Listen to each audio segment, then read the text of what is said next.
Hello, everybody. Welcome to WASD 20 Live. This is Icewind Dale Rime or Reason, and we are going to be playing some D&D tonight. We're excited you're here with us, everybody. How are you guys doing tonight, players? Doing well. Yeah? Good. Awesome. Good. You Guys guys... rocking the stash. Yeah, he is. Grogfar's rocking the stash tonight. You guys, in fact, I'm feeling you're channeling a little bit of Johnny Depp here tonight, Alex, and I'm digging it a lot. That's what I was going for, to be a sort of Johnny Depp doppelganger, as it were. I thought I could fool the audience into thinking they were looking at the Depp man. Your hair is better, though. As I call him. Got real close. That's what I think. Yeah. Cool. Well, you guys laid quite the smackdown last time on Zardarok Sunblight, so I would hope you're feeling good about where we're headed here, but there are still many perils in this world, we'll just say that. Let us know how our levels sound in, everybody. Last time I know that we couldn't hear the players to begin with. This time I restarted my computer about 30 minutes before the game, so hopefully we're all good, everybody. But yeah, feel free to give us feedback on anyone who's too quiet, too loud, any stuff like that. Before we get going with the game, thank you to Hero Forge, our sponsor. Hero Forge is amazing, and we are very grateful for their support of the stream here. So go support the stream guide. Go checking out Hero Forge. There's a link down in the video description. If you like creating characters, Hero Forge is your tool. You go in there, you create your own characters using their ever-expanding library of tools, and do your thing. You can sign up for their subscription service to get access to character portraits in their booth, and all sorts of, you can download STL files to 3D print on your own. You can order custom miniatures shipped to your house in full color or to paint yourself. And they're actually running a sale right now on the color ones. I'm going to pull up this little graphic here. Color is available to all now, apparently. Oh, really? Nice. So yeah, here's the code Color Mini May, only through the end of May. So May 31st, just a few more days to grab that awesome deal. $5 on color printed miniatures.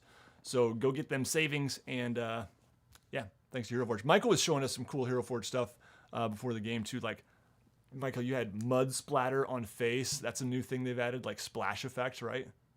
Oh yeah. There's just so many different effects, and if you subscribe to them, you actually get early access to all the stuff as they're developing it as well. So like you can add blood splatter patterns and stuff like that. You can use translucent plastics now, so you can create like ghostly characters or make your spell effects look really cool and pop. And the lighting effects as well. You can actually create dynamic shadow lightings or anti-shadow lightings if you play around with them. So yeah, there's lots of cool stuff you can really start doing now. So yay! Yeah, awesome. And make sure you check out Dead Aussie Gamer. You can see Michael messing around with Hero Forge stuff and making all sorts of other amazing videos. There's a link to his channels in the description. And also check out Will's Darksea Workshop, where you can get custom jewelry and dice handmade in the Darksea Workshop. He's got some really gorgeous D20s. You'll see some pictures of them at the break, so check it out. You guys ready to play? Yes. All right. Where last we left off, our party had handily defeated Zardarok Sunblight. It was a huge mess of Duergar and Quaggoth swarming the party, but they handled it quite well. And now, here in Zardarok Sunblight's fortress, they find themselves, and let me actually pull up the map here. There we go. They find themselves with Zardarok Sunblight's corpse laying on the ground here. They've removed his crown, and Nikos has held up the crown for Grokvar. Is that correct, Nikos? Yes, indeed. Okay. I have walked behind him, crown of Sardarok in hand, and started a somewhat of a very rudimentary coronation ceremony, as it were, commanding those Durga around me to kneel in the presence of greatness as the true heir of the Sunblight is about to take their rightful place among the leadership. Yes. And where we left it, some of the Duergar, and these are the ones, by the way, outlined in blue, who are loyal to Grandolpha Musgart, have turned on Zardarok and his troops along with the party, but now stare menacingly down at Grukvar, saying, "No! Grandolpha is our queen. She will lead us now." What would you guys like to do? Is Clay still enlarged?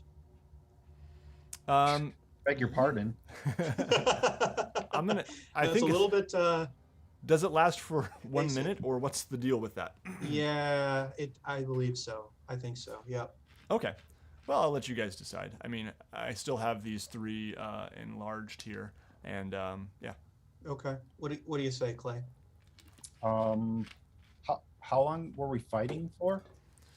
I mean, I It was probably less than 2 minutes. I'll say that. Yeah, Like it took think 3 I hours, was. but think I remember. We got having a conversation. This is just for some stagecraft, Clay. If you're not enlarged, that's okay too. No, I think I am.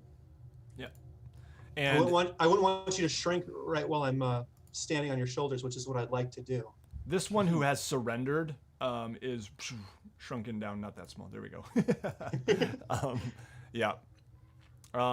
You guys also the forge is behind you now, or I guess it's this big thing right here, and it is just like pulsating this light, and it's kind of an eerie sort of pulsation, and it is hot. Getting too close to it, you would definitely begin to sweat, and you saw one Duergar that Clay had hurled against the forge actually get pretty severely burned. You also hear to the north, you hear a cry of help, help, and you hear a ting ting ting ting ting, and one of these Duergar says, "The prisoners," and he starts to move that way. This one right here, number 4, actually turns to Grukvar and says, "That crown does not belong to you." I turn to Clay and I say, Clay, can you hoist me up on your shoulders? Yes, I lower my hand down for him to climb into. Okay. And I stand on I'm top not, of. actually, that's stupid. I'm not a giant. No, let's go with it. I like it. So yeah, I mean, Hands. I'll 3-point it so that you can climb up on my. Like you're helping me climb a tree. Sure. Yep. Okay. I stand up on top of his shoulders and I face the assembly, and I make a speech. I say, us Duergar were formed by the cruel hand of the Illithids. And what did we do as soon as we crawled out from their control? We made our own kin tyrants. We put them in charge of us. That's why, as my first act being made king over you, is to have this crown put upon my head, is to refuse it. And Grukvar takes the crown off of his head and he throws it down on the ground in front of Clay, and then from up on his shoulders he jumps off onto the Chardlin crown. Can Fizwick speed up next to the crown on his mount? Oh, take it. I'll just very, very sharply, but not damagingly, just smack Fizwick in the back of the head. I'm going to be the king. Can I make like an athletics check or something to see if I can actually smash the crown? Yeah, I mean that's a good question. So Chardalin, I'm guessing, is pretty hard. Oh, okay. It looks like black glass, But And that's what I was hoping for. It Let me actually goes through your foot when you come down on it. Oh, yeah.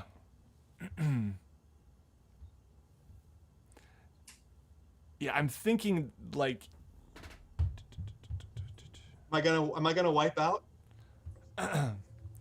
you know, you would probably know this too, and it might be a better idea. Oh, we got the chair thunder above my head. Yeah, they're dragging chairs. I think they're I racing think chairs that's right the now. mechanical dragon upstairs, guys. Yeah, Yeah, we should probably that's- do something about this. That's it. They're, It's- my children are trolling me, is what's happening here. Okay. I hear my wife intervening. All right, it's game night. What can I say? They know game night. They love game night. Last time I So- came up and they were actually watching it while they were doing it on the phone. So anyway, all right. So yeah, I would say you would probably know Chardolin well enough to know that it's not gonna like shatter under your jumping on it basically. Okay. It's forged like metal, and it's actually quite strong, even though it looks like kind of obsidian, like in its visual. If I can't smash it, you think I can dent it? Can there be something symbolic about me jumping on this ground? You know, you could probably throw it into the forge, or you could, yeah, I mean, you could like kick it and probably dent it or something. Yeah. I'm gonna do that. I throw it into the forge. Okay. I say, well, I've had enough, and I take it off my head and I toss it into the center of the forge where the core of the pulsing is coming from. Yeah, and you see the core of the forge actually like increase in this flash, and this little trail of black smoke just comes up, and everyone kind of turns and watches this little trail of black smoke go up into the chasm above. I'm kind of imagining, like, in the smoke is like the souls of all the dwarven kings. Oh yeah, I don't know. they're all I don't know if weeping that was as they come out. We have released Uh-oh. the spirits. Yeah. I look at some of the surly Grandolpha supporters and I say, you can follow Grandolpha if you like, or you can leave here for all I care today, or you can go a step further and not be done just with Zardarak, not be free of just the Illithids, but be free of your own dark will, like I've done. And you can follow me if you like, and I can show you how that's done, if you wish to do so. Make no mistake. Who wishes to follow me and my team here on our mission? Fizwick kind of rides up next to Garukvar with his mount, and he slides off, and he looks at Garukvar and he says, "Get on! It sounds better when you're higher up." Okay, I'll jump from Clay to the lizard. You gotta And, say and, I, something and cool. I wave with a beckoning arm. I wave over to me like, join my team if you wish to. And the large one there says, anyone is free to leave now, if you wish. You are free. As for me, and he pounds his javelin on the ground. I will serve Grandolpha. And a couple others do the same with their javelins on the ground. And this kind of resonant echo of these javelins pounding. And one of them does step forward rather sheepishly and says, and it's one of the ones who is on his knees and is surrendered, steps up and says, I wish to leave this place. If you will show me the way out, I will follow you for a time. What is your name, brother? My name is Dodge. Dodge. It's D-A-J. D-A-J. Okay. Yeah. Dodge, repeat after me. I revoke the Sunblight name. I revoke the Sunblight name. I am now a son of Sparkmantle. I am now a son of Sparkmantle. And now I want to ride this lizard over to where Zardrock's body's laying. Mm-hmm. And dismount. And I take a stance like I'm holding a 9-iron with my battle hammer here, and I want to smash his head off like a golf ball. Yeah. Is that a strength check? What do you think? Yeah, give me a strength check, yeah. Okay. So, just while this is happening, Natural 1. Good job, Gruckbar. Well, you smash his head anyway. Oh, okay, okay. And Anyone else want to follow this there idiot? there is a splatter. Okay. Yeah, it's effective in grossing people out. Okay. I kneel forward and I daub my fingers in some of the blood and I stand up and I make the shape of a ruby on Dodge's head. Yeah, I am absolutely leaving. This has gone straight into deep cult territory. I would like to take a moment to just draw attention to the fact that that he has just baptized in blood a random stranger in literally the blood of his enemy after getting him to chant to revoke his former beliefs to indoctrinate himself into his own beliefs. He's not a stranger anymore. He's is a son of Sparkmantle.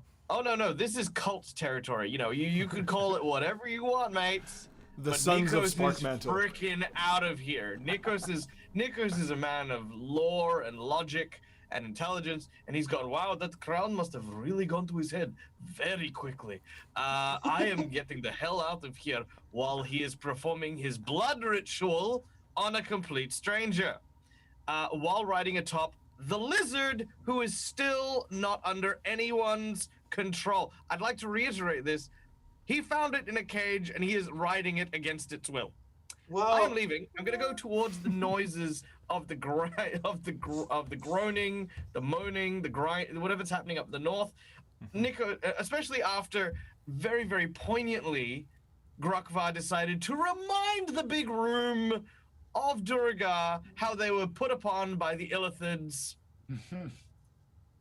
Which, of course, I am transforming into one. I'm getting the heck out of here. You the Homer I'm just Simpson like- in the bushes. I'm like, this is very poetic. This is very poetic, but this is getting to be a very dangerous place for Nikos. It is Just keep that very scarf up. dangerous. Keep that Yeah. scarf up. Yeah, that's So okay, yeah, I'm gonna. there's a hammerer, a Durgar hammerer on the ground over here somewhere, right? He's not Yeah. dead yet, if I remember correctly from our last game, right? Right. It's basically like he has shut down. These are sort of like constructs, and you would probably know this, Gregfar, that he's just kind of put himself in shutdown mode, just like. Okay. Yeah. I turn to Dodge and I say, the first lesson is we don't torture our brothers for our own uses, our own good, or otherwise. So the first thing we're going to do here today is we're going to get this Durgar out of this machine. Because those hammerers, they run on pain, correct? Is that what I remember? Yeah. Yeah. Are there any smith tools by the one of the anvils over here?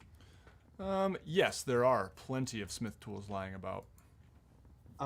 If I speak to the hammerer, will he hear me, or is he just like basically in sleep mode? Let's see here. Just trying to read a little bit more about them. The hammerer is a digging machine with a Durgar strapped inside it. Yeah, typically a punishment for those who, and you would know this, whose work ethic wavers. The machine's mechanism transformed the captive Duergar's pain into energy that powers the device, which is typically used. Yeah, I mean, I would say that with the right tools, you could release this Duergar from its prison, and Daj would probably assist you in this. Okay. I call over Valen and just say to her, I might need your help if this goes wrong, and we'll make for a quick and as painless death as we can get for this Duergar. So I hope you're ready for that.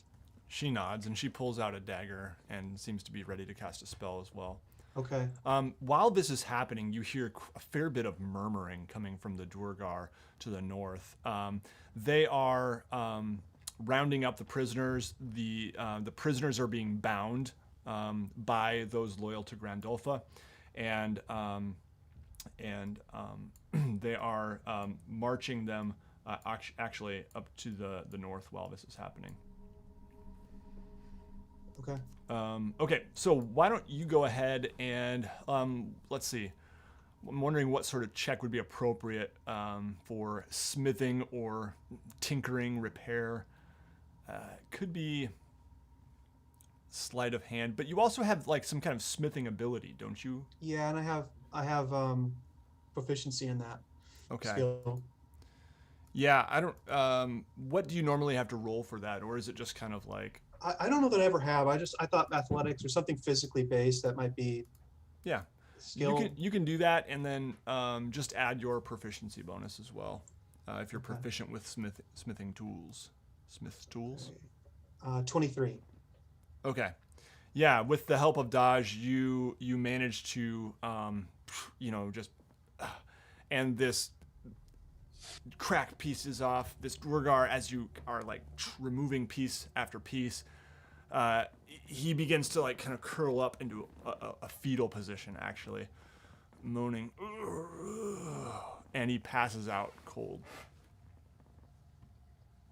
I'm gonna wrap him up in Zardarok's cape Cloak, or any sort of cloak that he has, and then place him away from the extreme heat, and then say, I'm ready to continue this journey to the rest of the group.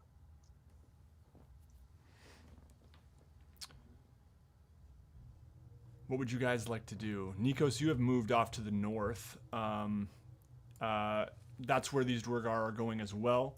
I will just reveal a little bit more of the map here so you guys can see what's up there.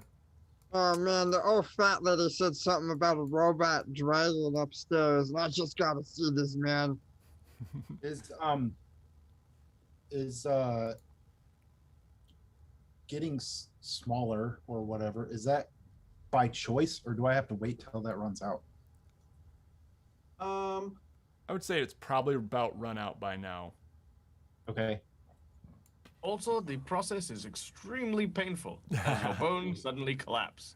I can take it. I do kind of wonder how that would feel. Feels weird. All right. Yeah. A lot of stretch marks involved. Yeah. Seriously. No, the magic prevents that. You see a number of cell doors up here, and these Duergar are strapping the prisoners to the walls in here with, or chaining them to the walls within these cells up here, and one by one, kind of filing the prisoners into cells. There are also, you hear this boom, boom, boom on one of them, help, and another one just ting, ting, ting, tapping. Sounds like almost like a metal spoon against the cell door. And then one of the Duergar walks over and says, "Quiet, you." So I'll look over to the Duergar. Where were these prisoners acquired from? I don't know. They're Zardarok's prisoners. If you want them free, we have no use for them anymore. Grandolpha Musgard. We wish them no ill will, but we won't feed them any longer. Very well. Do you have the keys? Yeah, he unlocks the cells, and there are outwalk a large Goliath as well. Let me just see here. There we go. And a. Give me a moment, sorry. I believe it is a human. A smaller human walk out of the cells. This is X28. Okay. And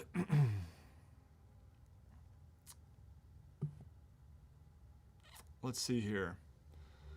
The Goliath just kind of falls to his knees and pounds the ground with his fist. Freedom. Thank you. And he extends his hand to you, Nikos. Kapunuk. Kapanuk. There we go. What? What does that name sound familiar? I reach down and give him a hand. I say, I am Nikos. I have come here with a entourage of people trying to bring down the evil that is happening here. Don't thank me yet. There is still danger about, and, well, not to put it lightly, but a weapon has been unleashed upon the 10 towns. So we will save your thanks until everything is well said and done. Can you walk? Yes. And he kind of stands up, and he seems pretty able-bodied still. Injured slightly, signs of torture, but he is still a big, strong Goliath. He says, I must find weapons, armor, get back to my people. Very well. Before then, perhaps can you assist with the other prisoner here? And I'll point to the human. Mm-hmm. And yes, a slight human of very slight build walks forward. Says, "Oh my, thank you so much. My name is Pico. I'm from. Oh boy, where is Pico from? Pico Quint. I'm from Dugan's Hole. Have you been there? Small town." And he smiles, and he's got kind of pointy teeth. His ears are rather malformed. This is pretty typical of the, we'll just say, sort of inbred stock of Dugan's Hole. Very small, probably the least civilized of the 10 towns. And he says, the Duergar, they abducted me. Asked a lot of questions about the town's defenses.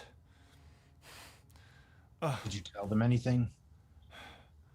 Not much, but a little. They tortured me terribly. And he's holding his arm. And you It's gave clearly in broken. against the protection of your people. What do they want from a place called Dugan's Hole? It's maybe a small town, but it's a very nice place. Well, Kinda but what do darker they than want, normal. though, like, from Dugan's Hole? Sounds like a TV show. What's a TV? Well, nonetheless, I am glad that you are at least well enough. The information you provided matches with what we have. In the meantime, I believe we can try to tend to some of your wounds. And Kapanuk, if you search upstairs just from where we were, there is a barracks to the west. You should be able to find some weapons and armor there. I don't ask for much in return for your salvation and freedom, but if you could escort Pico, sorry, I did not catch your name. Then please don't repeat it. I don't care. But if you could escort them back to Dugan's Hold, we would be greatly appreciative. I not know 10 towns. I not go there. I go So what- straight to my home, Wormdoom Crag. You are welcome there any time. We will feast in your honor. And he points to all of you. I walk up to him and I say, I think it's in your best interest if you do as he says. We don't typically ask twice. I'll raise my hand to kind of stay Clay's. I'm very appreciated defense of it, and he says, "Your hospitality is most kind. Perhaps if you can simply assure that he is safely taken outside, there should be a small wagon with some riding dogs that belongs to one of our traveling companions. If you can assist in the preparations for our own journey, that would suffice." This good. I will do this. And he kind of helps Pico, who's limping a little bit. And he moves out and he begins kind of rifling around for some weapons, Durgar weapons. You know, finding a javelin, putting it on its back, finding a war pick, and some bits of armor. You know, fastening a pauldron to his shoulder maybe. And he and Pico kind of make their way over to the kind of the area where you guys came down, and begin kind of looking around and exploring. Okay. Well, now that they're safe, Nikos would probably try and gather Grokvar along with the others to discuss the next course of action, or the next immediate course of action. Okay. Nikos, do we really have to go to Dugan's home? No, we do not have to go to Dugan's Hole. Oh, I thank guarantee you I am not God. going anywhere near somewhere called Dugan's Hole. But it is important that we don't travel with someone injured. That is the important thing. Now, Grokvar, your new friend. Sorry, I didn't catch your name. Please don't tell me. I don't care. But is he to serve you, to come as your dog's body? What is your intention? He's my brother, and he comes with us to help us on our journey. Very well. In which case, villain, Yes? we have obviously got a little bit further to travel in this stronghold. We must head upstairs and see if we can find anything that may possibly serve as a mechanism for the Shadowland Dragon to stop it before it's too late, if not already. But we need to make sure that we are ready to travel as soon as possible. If possible, I would like to ask Vilin to prepare along with our new, he says, looking over at the injured Prisoners. human. Yep. Yeah. Along with our new guest, prepare for travel to the nearest 10-town city as quickly as possible while we clear the last remaining areas of this fortress. Villains. I'll- Oh, go ahead. Are you carrying Belen, or am I carrying Belen's? Well, I'll role play her, but Yeah, you can go control her in for it. combat. Yeah. Okay. Velen says, "I'm okay with this. I will help prepare. I should warn you, though, the nearest 10 town is indeed Dugan's Hole. But that might work in our favor. We can drop this one off and continue our journey to survey what may remain of the 10 towns." Based on the map that we found marking the Shadowland Dragon's assault, is Dugan's Hold the first place they would have attacked? Yes. So you guys, I assume you would have, recorded that in some way or have it up here. So yeah, I'll just kind of show you on this map here. I don't Dugan's actually. hole, it's funny every time you say it. It doesn't lose its humor ever. No, Dugan's hole. All right, let's see here. Slides. Okay, so Dugan's Hole, Goodmead, East Haven, Caer Dineval, Caer Koenig, then over to Lonely Wood or Tourmaline and Lonely Wood. So yeah, We're assuming going that based on the counterclockwise, basically starting at Dugan's Hole. the direction that dragon figurine traveled on the map, right? Yep, that was the direction that the slot was kind of like. Yeah. Okay. In the All in the right. map. Cool. Okay. So yes, let us make haste as quickly as we can. I tell the others probably best we don't mention the Shardland dragon to our new guest. But in the meantime, let us finish what we have come here to start. The Duragar, I imagine, are going to be going about their business with Grandolpha. And Grukvar, unless you have anything further to say to the old woman, I believe we can just carry on ourselves. I agree. All right. The plan is to find a way up that isn't a big, tall shaft. So we're going to try and find that elevator. And then try and get as high as we can to the launching platform for the Shardland dragon. Okay. Yeah, and the Dwargar Daj says, yes, there is elevators. There are elevators in several places here. Two, to be precise. One of them is down in this direction, near Zardarok's chapel to Deep Dera. The other is in this direction. But I will warn you, there may be Dwargar stationed in these places who might not be loyal to I Grandolph. think we've just proved that we can handle whatever is thrown at us. And you guys do notice that the rest of the Dwargar are filtering out to the right. Whoops, I think, what happened here? I put his name in. Oh, okay. I already had one. Maybe you did it before I did. I don't think so. I think I wasn't paying attention. No problem. All right, so yeah, the rest of the Dwargar are filtering out this way to the right, and they tell you, we are headed to the barracks. There are some who are loyal to Grandolpha there, many, and the lower barracks, and those that aren't, we must have a serious talking to. I was going to say, I hope it's not the barracks we came in through, because there's no one there anymore. A short conversation. Yeah, no, so they're headed off in that direction. All right. We'll head to the chapel.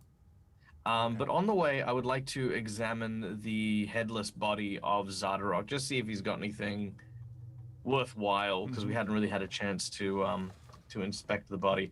Also, I'm going to look at his headless body and just shoot a look of, like, you know, you bastard, like to Grukvar, because that was good food. Awesome. How many times could, I mean, even if I hate the fact that I'm transforming, even if I hate the fact that my diet now entirely subsists off brains, it would still have been an amazing thing to say that I have eaten royalty. You know, I've dined with royalty. Just because it looks amiss doesn't mean it tastes bad. You had him over for dinner, or you had him for dinner. Yes, but I've also seen where you've swung your hammer. Gross. It's merely a bruised apple. Look, if I gave you an apple that had fallen on the floor, and I point at the corpse lying on the ground, would you then eat it? Of course. As you guys head to the south, Dodge does say, be careful.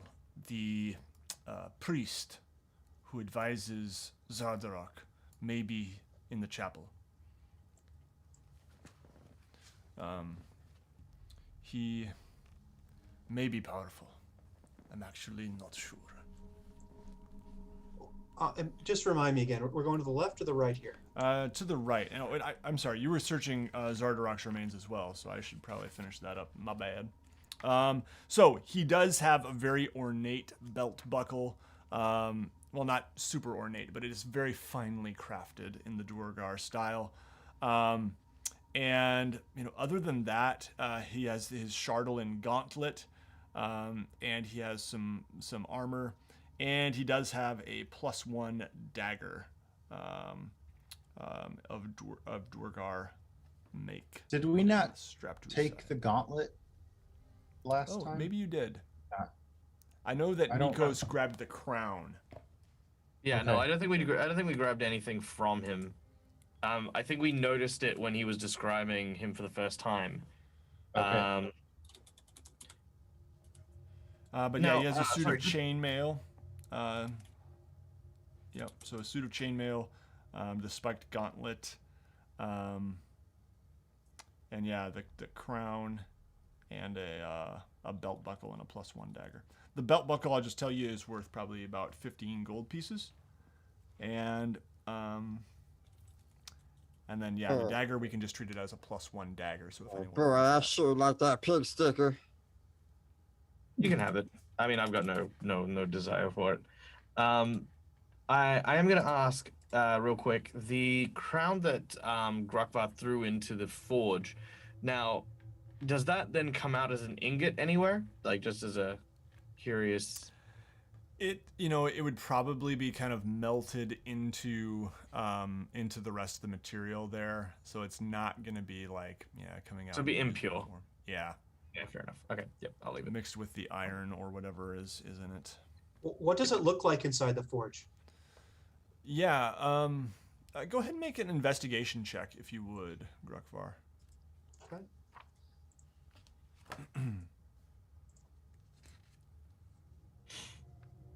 18. Okay. Yeah, I mean, you definitely see that there is like this core that is pulsating, beating, almost like a large heart in there. So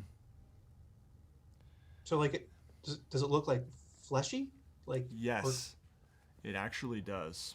You're talking about the forge itself, like the mechanism of the forge, right?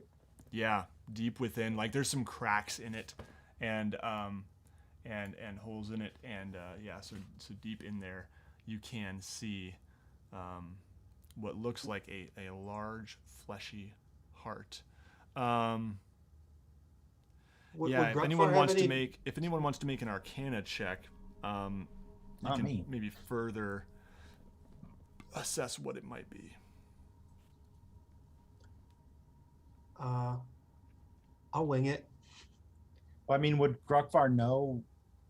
Yeah, would I? Is this Duergar technology. related, or I'll is gi- it's I'll more of give an you Arcana advantage. thing? Yeah, I'll give you advantage on it. Okay. Nikos can 18 make on a check Arcana.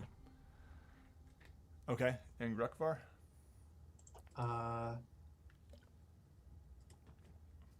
9. Nikos, you in your studies definitely, have studied the anatomy of dragons, and you would know that this is a red dragon heart that is kept, animated by magic. Whoa. Should we shut it down? No. Let's end this operation. I absolutely 100% want this. Take a bite. Is How there big, a, how big is it?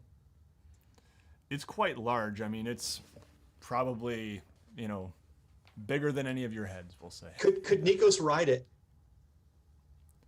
I I'm mean, gonna ride it's it. just a heart, and The it's heart. It's It'd magic. be like one of those bouncy toys that kids have with the handle between your legs. You just And to be honest, the only way to get it out of here would actually be like through the top of the forge, which would be extremely difficult and dangerous. But What about the cranes that are mounted on the towers there? yeah, sure, you could certainly What's try it? that. What's it made out of? It's a dragon heart. It's a red dragon heart. I say we consume the flesh. Yeah, go on. No, I'm not kidding you guys. I think we should burn have you a alive. I mean, we consume its essence. Fizwick, you will die. Is Dragon there any? Bluetooth. Okay, so is there any? What I want to find is I want to find something that might be able to house it, like a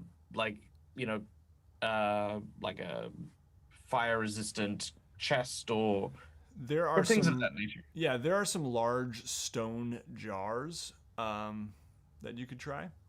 Perfect. I will go and examine the mechanism and attempt to extract the dragon's heart into one of these jars. Okay, so you go ahead and you're going over to one of the cranes. Yeah. Yeah. All right. What sort of? Oh, I will check ask would everyone. be- Sorry, just real quick. I will ask for everyone's permission before Nikos runs off to go do all this stuff. I mean, you are taking time for personal reasons. Well, and you okay. could be Well, saving cities. yeah. I mean, well, keeping in mind that dragon's heart may be exactly the weapon we need to take down the Shadowland dragon. Is where my thinking is going. This is well outside of my wheelhouse, Nikos. I'd say though that this is your specialty, and I don't want to take it You from don't you. deal in dragon hearts. I don't want to take it from you. I prefer while you attempt this to go look and see what's going on in the barracks. This might not be a bad idea. In which case, while I work on this, maybe leave your friend here to assist me. Fizwick, Clay, and Grokvar, if you can secure the elevator, maybe through the temple or the church, I can try to extract the heart and see what other tools and reagents that we may be able to forge into something to fight the Shadowland dragon. That sounds good. Let's go. Okay. Okay. Nikos, you are getting up on the crane, and yeah, I'm not sure what sort of check you would think might be appropriate here. I'll kind of let you see if you have anything that.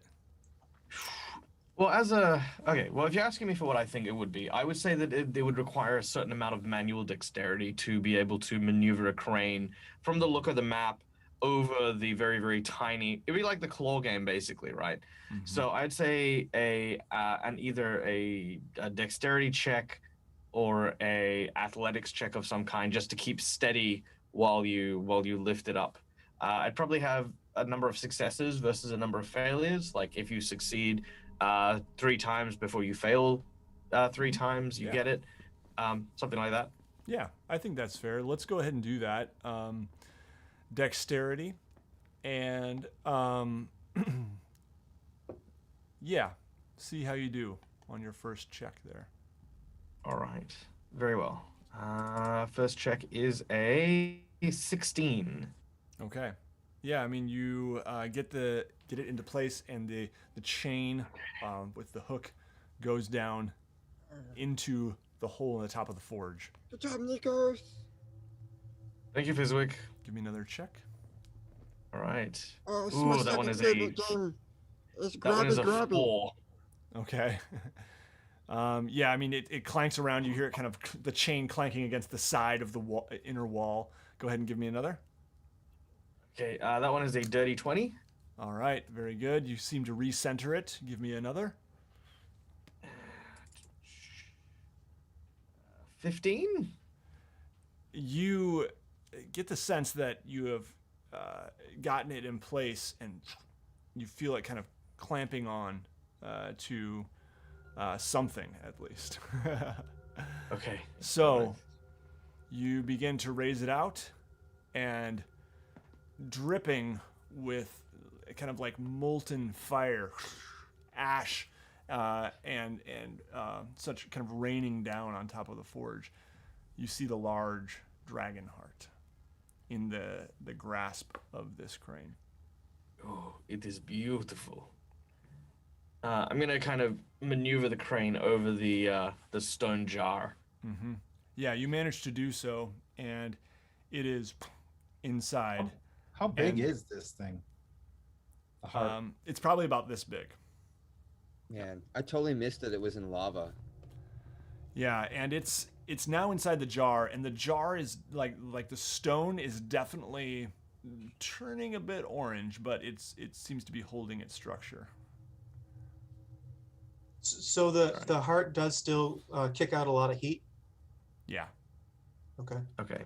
So what I'm gonna do is I'm gonna use just some of the water remaining in the barrels and stuff like that to just pour it over the stone, and then I want to use shape snow to snap it into ice, and I'm just gonna keep passively kind of freezing the stone every minute or so, just to kind of keep that cool as I tie a rope and a sash around my back to carry the dragon heart. Mm-hmm. Yeah. You managed to do so. This stone jar is quite heavy, but I mean it is carryable, and yeah, and it does cool down enough to the point where you can carry it, though it is hot stone. Cool. Grukvar, you are headed off toward the barracks. Yeah. Okay. Is anybody coming with me? Or Yeah, I am. okay. The what you see, you begin to hear sounds of a fight, a little bit of a skirmish up ahead, and when you move up to the barracks, which I will reveal on the map here, just a moment, you see kind of a scuffle just finishing up, and the bodies of 4 dead Duergar lay in the barracks here in the common area, as others are kind of being bound up. Still others are kind of saying, "Sir, I surrender." And yeah, it seems that some of the Duergar who had fought in the other room, 2 of those are dead, but 2 of the others from the barracks here are also laying dead on the ground. Others badly injured and beaten, as they seem to be. Those loyal to Grandolpha Musgart seem to have won this little skirmish, seem to have outnumbered those against, or those for Zardarok.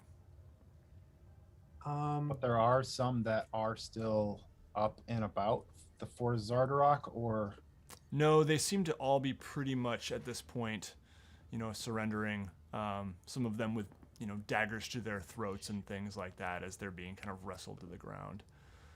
I'm gonna really try. I'm gonna really take a little bit of risk here, and just and yell out into the room. Are there any sons of Sparkmental in this room?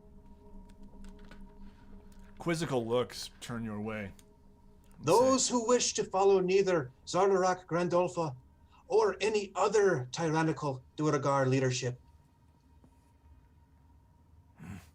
Get out of here, traitor, one of them says. So be it. You've been given your chance. And I want to just sort of shuffle on down the hallway away from them. didn't really back that one up. Are you going back to the main? No, I want to go down here. I want to see what's is there something in this direction over here, sort of continuing towards the east there? Yes, there is. There is a large hallway that you are in now. And let's see here. Yeah, so basically you're in a hallway and you see 2 large double doors in front of you. And to your south, there is another... there's actually a statue to your south. And if... let's see. Fizwick and Clay, where were you headed to? Were you following? I'm following Grukvar. Okay. So yeah, you guys would see to the south. And do you think Dodge would be with you? Oh, Dodge was with Nikos, right? Yeah, he was helping Nikos. Fizwick, what about you? With hovering around Nikos. Okay. Yep.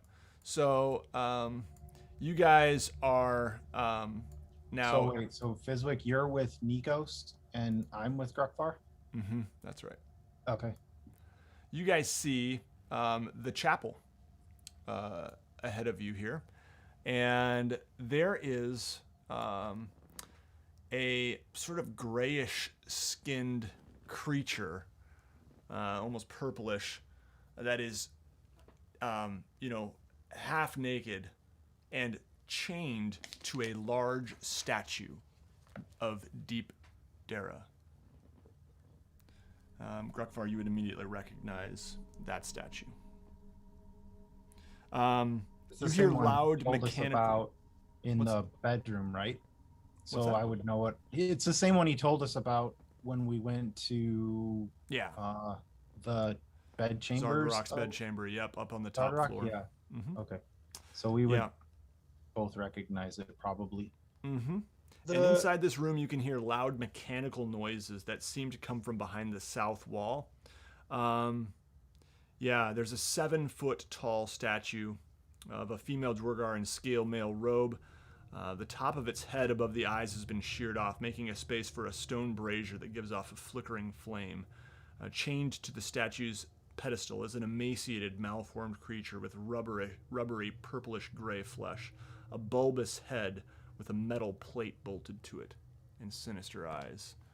Well, And Grukvar, you would recognize sort of what might be an illithid. mm. Do we hear anything coming from the east at all? From the east, you hear nothing. Okay. Mhm.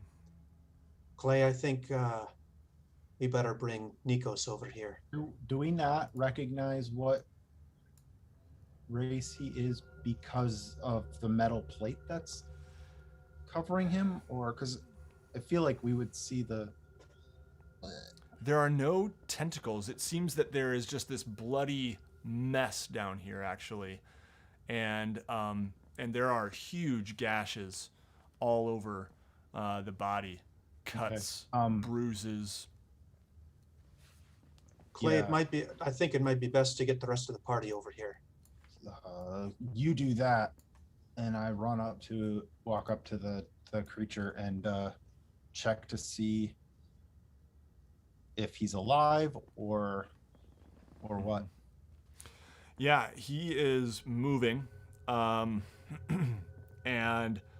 just kind of writhing in pain on the ground. He says, "Ugh, what do you want?" So he's talking. Yeah. Well, it looks like you're the last person that should be asking questions right now. Why are you here? I have been captured, obviously. Blood dribbles out even more forcefully. Grukvar, do you guys think you would have arrived on the scene now here? Yeah, I think I would have told Nikos that there's some kind of metal-formed illithid over here. Looks a little like you in a way. Ignoring the dig for a second, Nikos is more interested in this creature and will rush over. Mm-hmm. Rukvar follows and says to the illithid, "Why aren't you speaking to us with your mind?"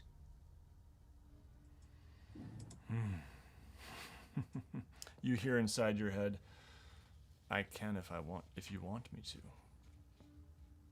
Can we all hear that answer, or is it one-on-one when he uses his And mind? you actually kind of hear it's actually more of like a it actually is a bit more of like a and it's just to Grukvar in this case. "I can if you want," and it just kind of fades into almost like gurgling and static. Nikos is filled with this sense of both fear and anger. Is there any way I can enhance his psionic reach by using my own to sort of bounce off it? Explain what do you mean by that? So it seems to me that he is injured, and him trying to communicate telepathically is difficult. So what I want to do is I want to reach into his mind and sort of connect to it, as it were, so that he can communicate using my strength as opposed to his own psionic energies. Yeah, absolutely. I think you would be able to do that. I will say, who are you? Why are you here? He writhes in pain, and his hands, which are chained, just kind of move up to his head a little bit. I am Fjorl, and I'll write that in the chat here.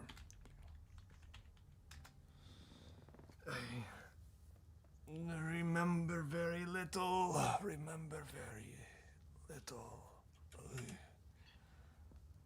Were you turned? Are you as I? Or are you one who has done this to me?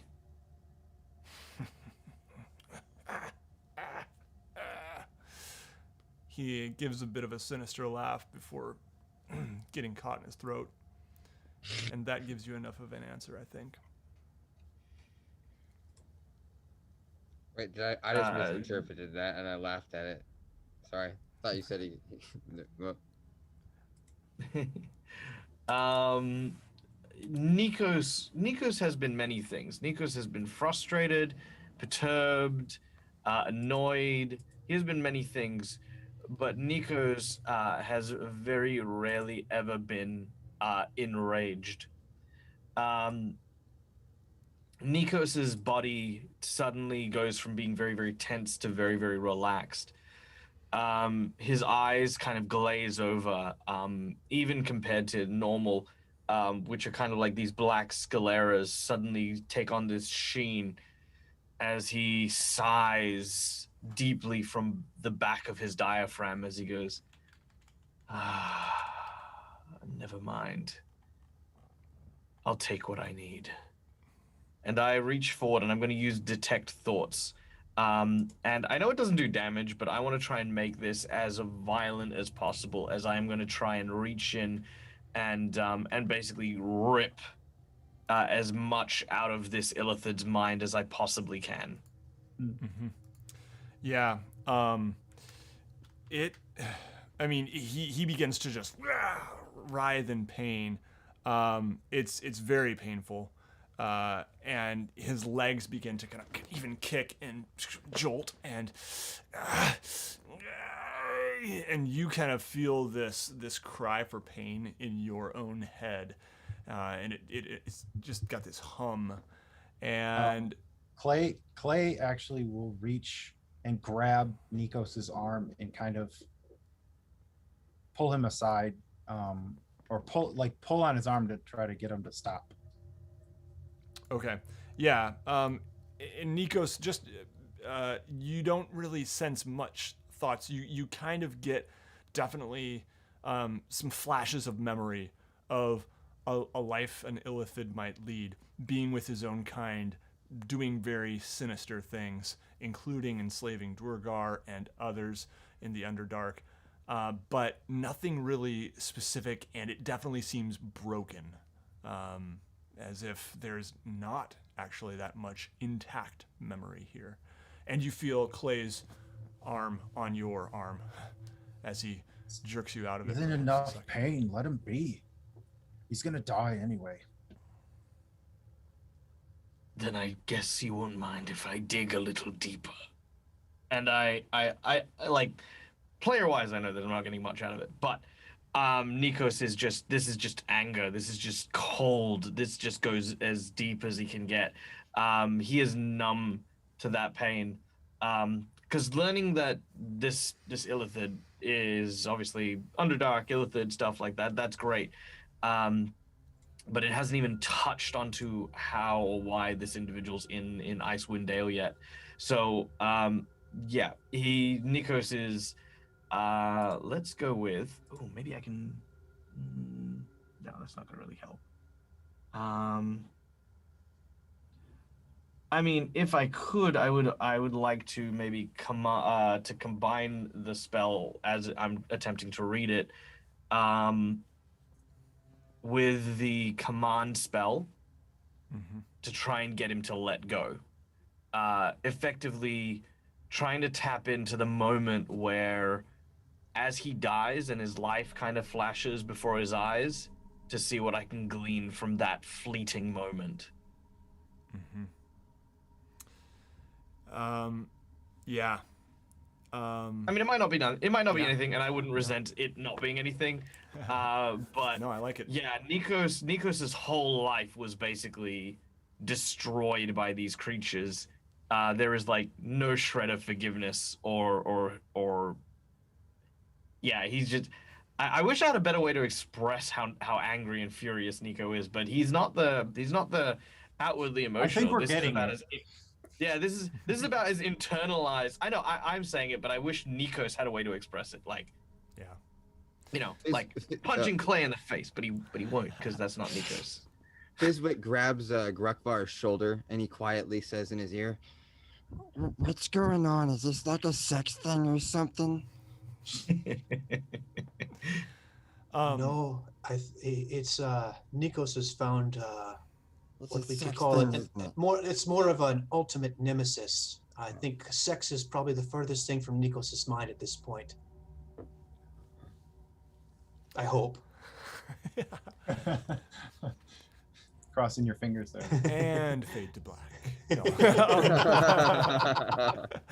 You viewer will never know. And we'll see you guys next time. we're gonna leave it there. All right.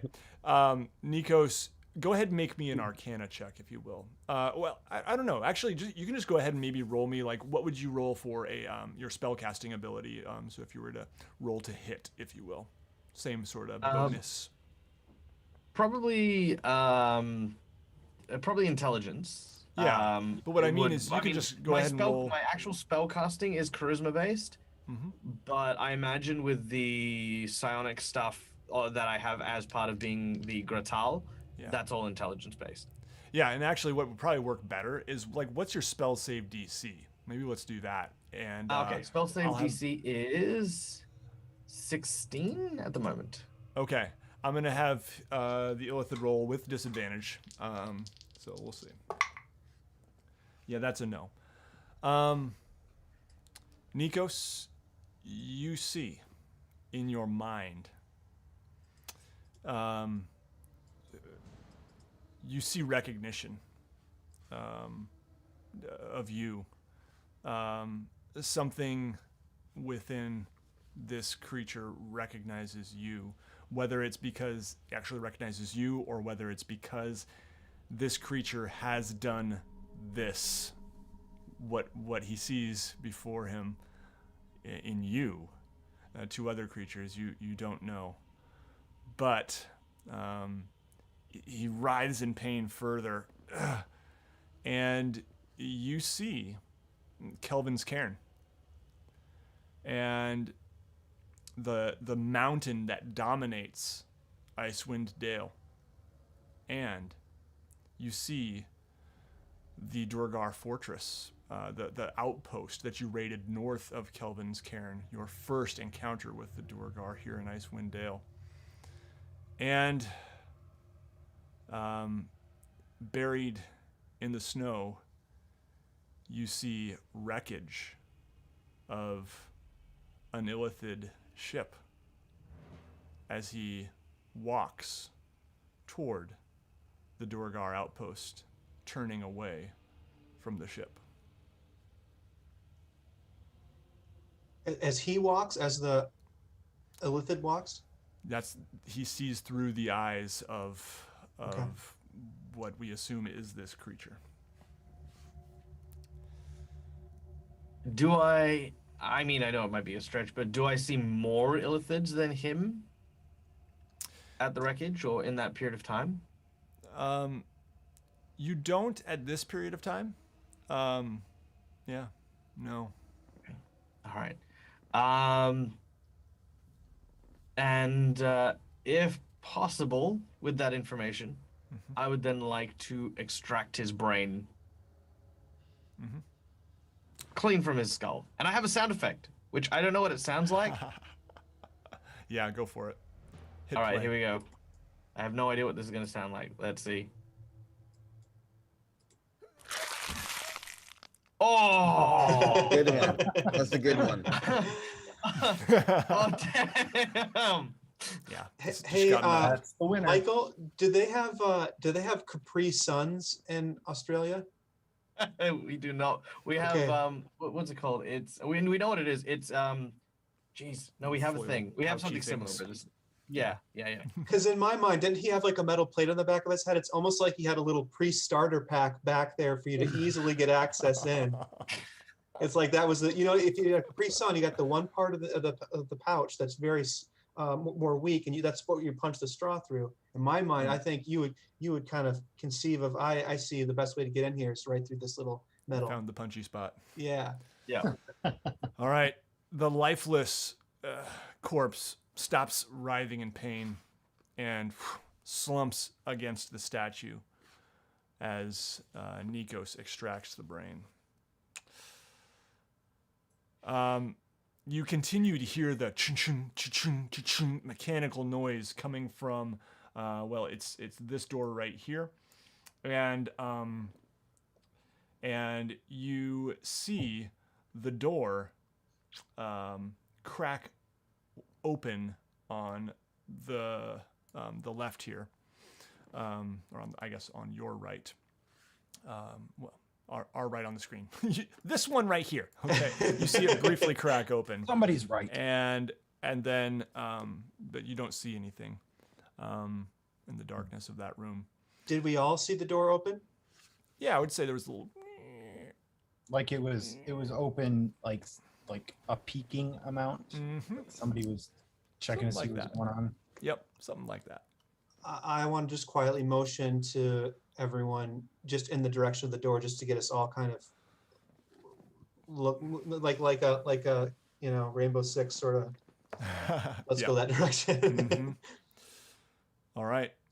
Yeah. So, do you guys want to open that door? You go ahead and move your tokens there if you want to as well. I will do that.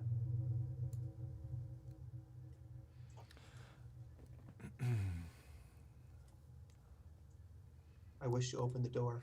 Okay. Inside, you see a Dwargar figure crouched over a big pile of dark stone tablets. And let me see here. There we go. And he's wearing a tall priest hat. Red eyes gaze up at you. He says, "Welcome. You have not come to worship, have you?" Clay says, "I got this," and he rushes in and tries to push the Duragar in the chest to knock him down. Okay. Let's go ahead. Why don't you go ahead and make a athletics check? Did you just beat up some old dude? What's going on? Athletics check? Yep. Uh-huh. What's going on? 15? I meant that. Okay. What's happening? Would Fizwick say that? Like, I thought this was some dude that was like, "Yes, your next part of the quest," and he's like, "Ah!" Well, it's Oh, a yeah, Dwargar. yeah. What's happening? Yeah, we haven't hit anything. We haven't hit anything for at least an hour and a half. I mean, It is time. it was just it was just unfortunate this poor dude happened to be in the way. Yeah, you Sometimes I get itchy fingers. as you are you trying to knock him over or Yeah, I just wanna, tackle, grab what? I'm trying to knock him over and sort of hold him down so that Okay. he's in the prime posture for questioning. Okay. He looks old though. He's kind of. I will say he rolled pretty high on his check, so I'm gonna say that you managed to at least kind of shove him to the wall, not knock him over, but shove him to the wall of this small chamber, which I will also show you here. And but he is gritting his teeth, and I'm grinning back at him. of course you are. Can we see the room, Nate? Oh my gosh, you guys. I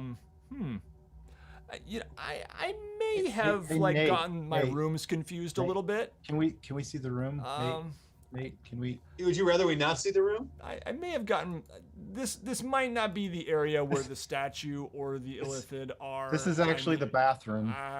But we're just gonna roll with it here. Nate, could you just teleport us over to wherever Yep, that that's would what we're be? gonna do. That's what we're gonna do. Okay. You guys, when you explored that area, you found like a bedroom. Okay. All right, sound good. Yeah, Some lady was let me changing fix and my. she Yeah. screamed while we. So Fizwick wasn't entirely wrong. There was sexy time thoughts. All right, let's see. I knew it. It was a sex thing. I told you. Shut up about the sex thing. Very intuitive. All right, so Where's the sex thing? we are over here. And if you guys want to move your tokens there, Whoa. there's the dude. Okay, so you can move your tokens over to that area instead. My bad. And there's the statue. What do you know? Yeah, look at that. It's a whole statue thing. Yep. And yeah, so he is now like pinned against the wall. Well, not pinned, but shoved up against the wall, gritting his teeth. The hat on his head, however, has fallen off from the jolt of Clay's body shoving him against the wall. And as the hat goes flying before your eyes, he is transformed Into a beautiful princess. into what you see here. Oh. And everyone can now go ahead and roll initiative. And that's where we're going to take a break. Ooh, he rolled a 1. 6, yo. All right, Five. we got a 6 for Fizwick, a 5 for Gruckvar. Keep it coming. A 23 13 for for Nikos. Clay. 23 and 13. So Clay will be first, then Nikos, then Fizwick, then Gruckvar, then Priesty Creature. And Real name. that is where we will leave it for just about 5 minutes as we take a quick bio break. Everyone stick around. The throwdown will continue very shortly. Thanks for being here, everybody. Make sure you check out Hero Forge link down in the video description, as well as Dead Aussie Gamer and Darksea Workshop. Links to all that good stuff down there. We'll be back very soon. Woo.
And that's the secret to winning $1 million. And there you go. Wow, man.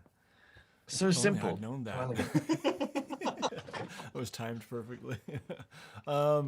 Welcome everybody. Thanks again for being here. We are back from our break, and well, I always say welcome when we come back. Hey, welcome us back, would you? There we go. That's what I mean. What he really you means guys is have been thanks here. for sticking around. We know you're bored, but There we go. How can you be bored when you're looking at those sparkly Darksea Workshop dice?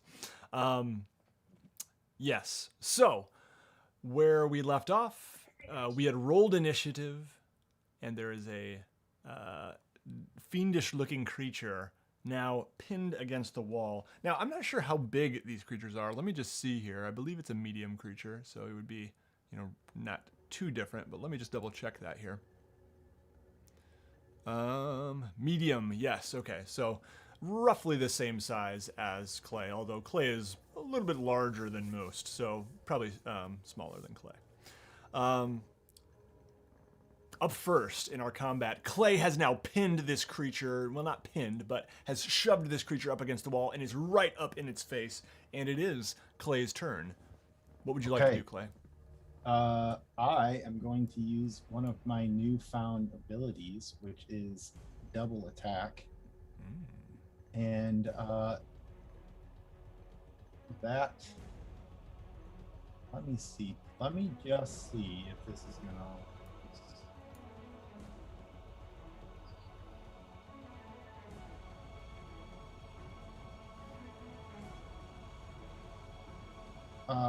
So correct me if I'm wrong, mate, but that, because my 2-weapon fighting is a bonus action, I can use double attack, and then on like my last, I can actually swing 3 times then. I believe that's right. If you can normally do attack, then bonus action, offhand attack, now you can do 2 attacks with the main hand, essentially. Okay. Is how I interpret that, but anyone feel free to say otherwise. If it's 4 attacks, I don't know.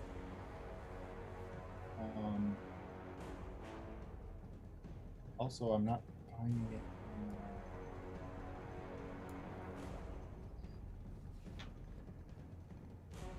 I'm not actually finding it in my list of abilities, but I definitely saw it when I leveled up. So.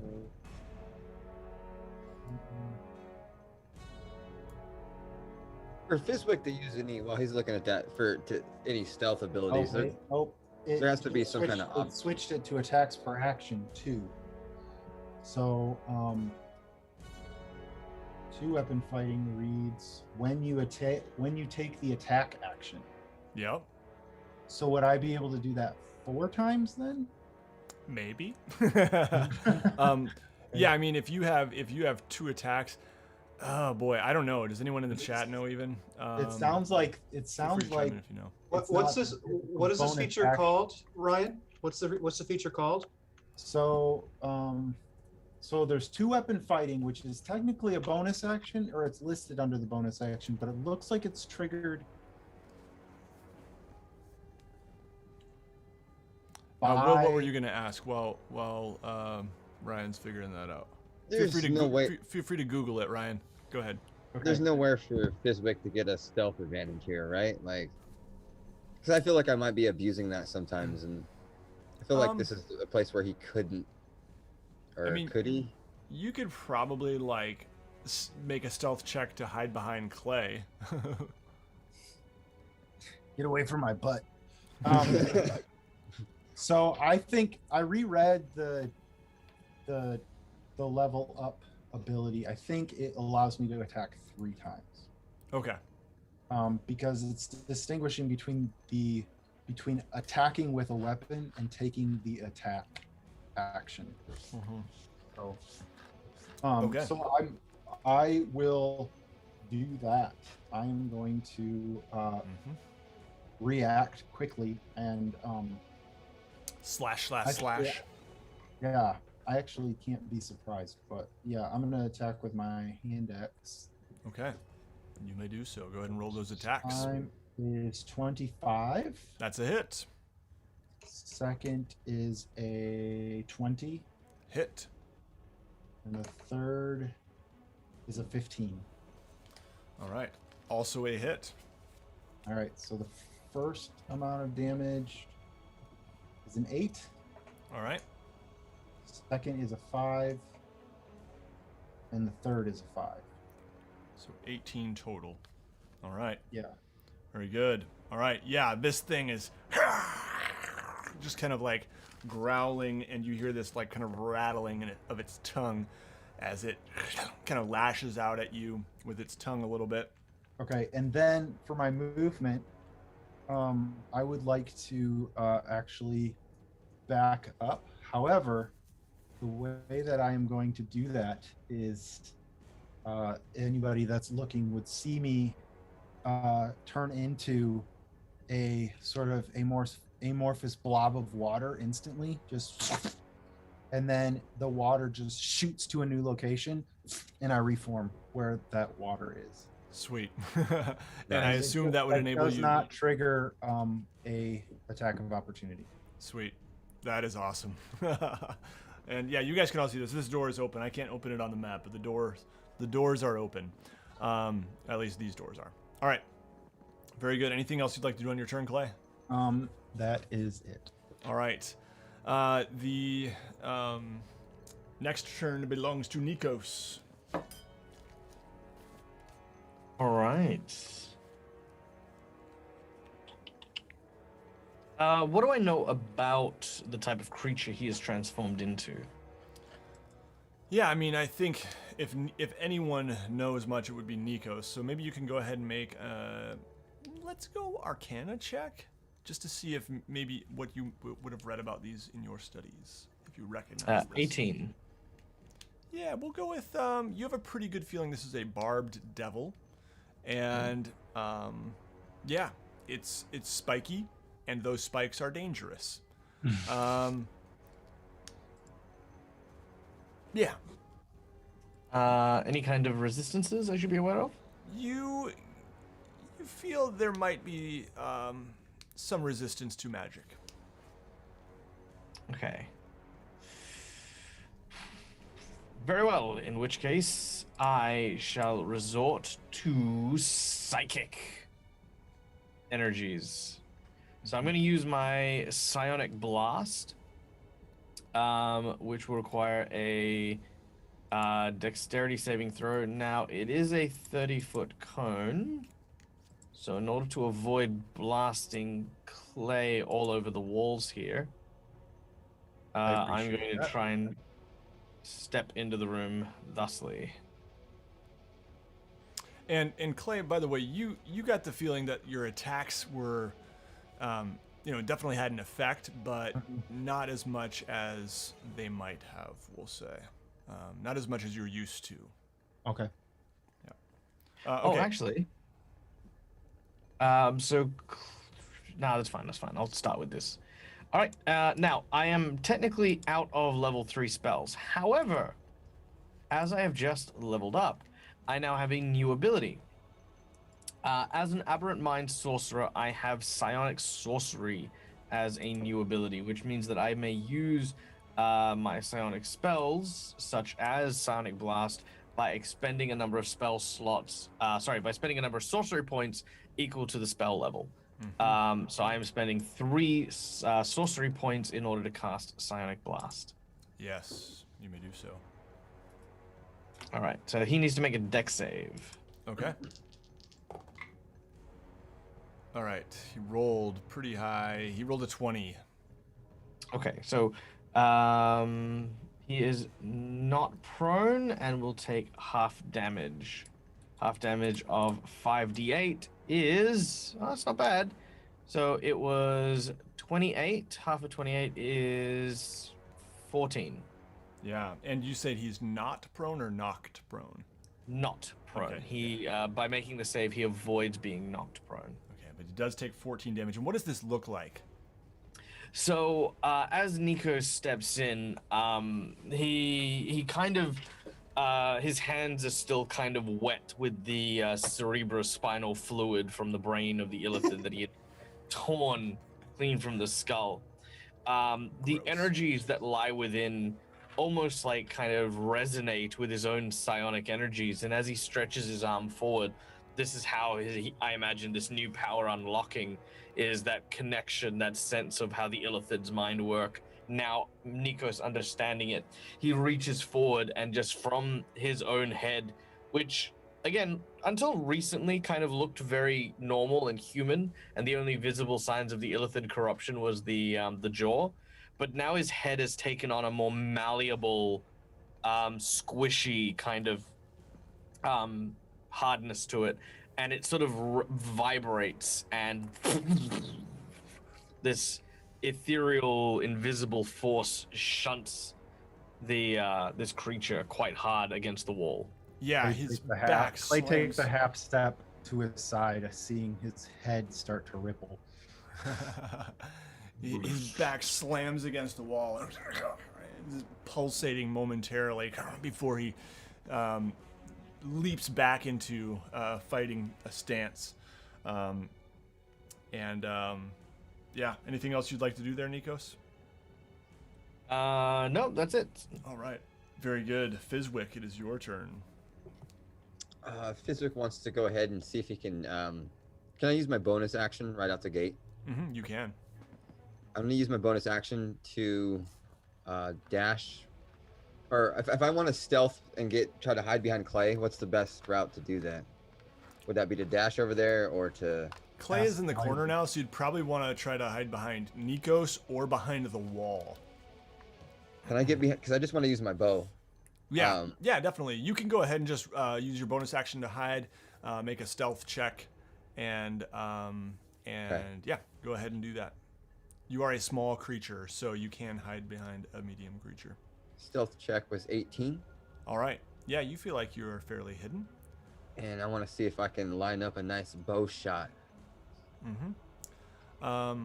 Yeah, and now do you get advantage if you are shooting from hiding? Don't remember. I feel like I messed this up all the time. See. I think you do. Go ahead and roll it with advantage. Okay. I'm pretty sure I've messed that up in the past, and I'd also like to use my Fury of the Small for 6 extra points of damage on targets larger than mine. yeah, sweet. Well, let's Okay. see if you hit first. That's what's up. 18. That is a hit. Go ahead and roll that damage. So it will be 5 points plus the sneak attack damage of 12, 17 points of damage. And then did you add your 6 for Fury of the Small? No, so 17 plus 6, whatever that is. Yeah, No, so okay. 17 plus 6, 20. I can't math right now. 23. There we go. 23 points of damage. You definitely, the arrow pierces him hard, and he's taken aback. But you feel like it kind of almost like pops back out, and he brushes it aside, this arrow. It hurt him, but it still felt like it didn't do as much damage. Wait, I have a question. Yeah.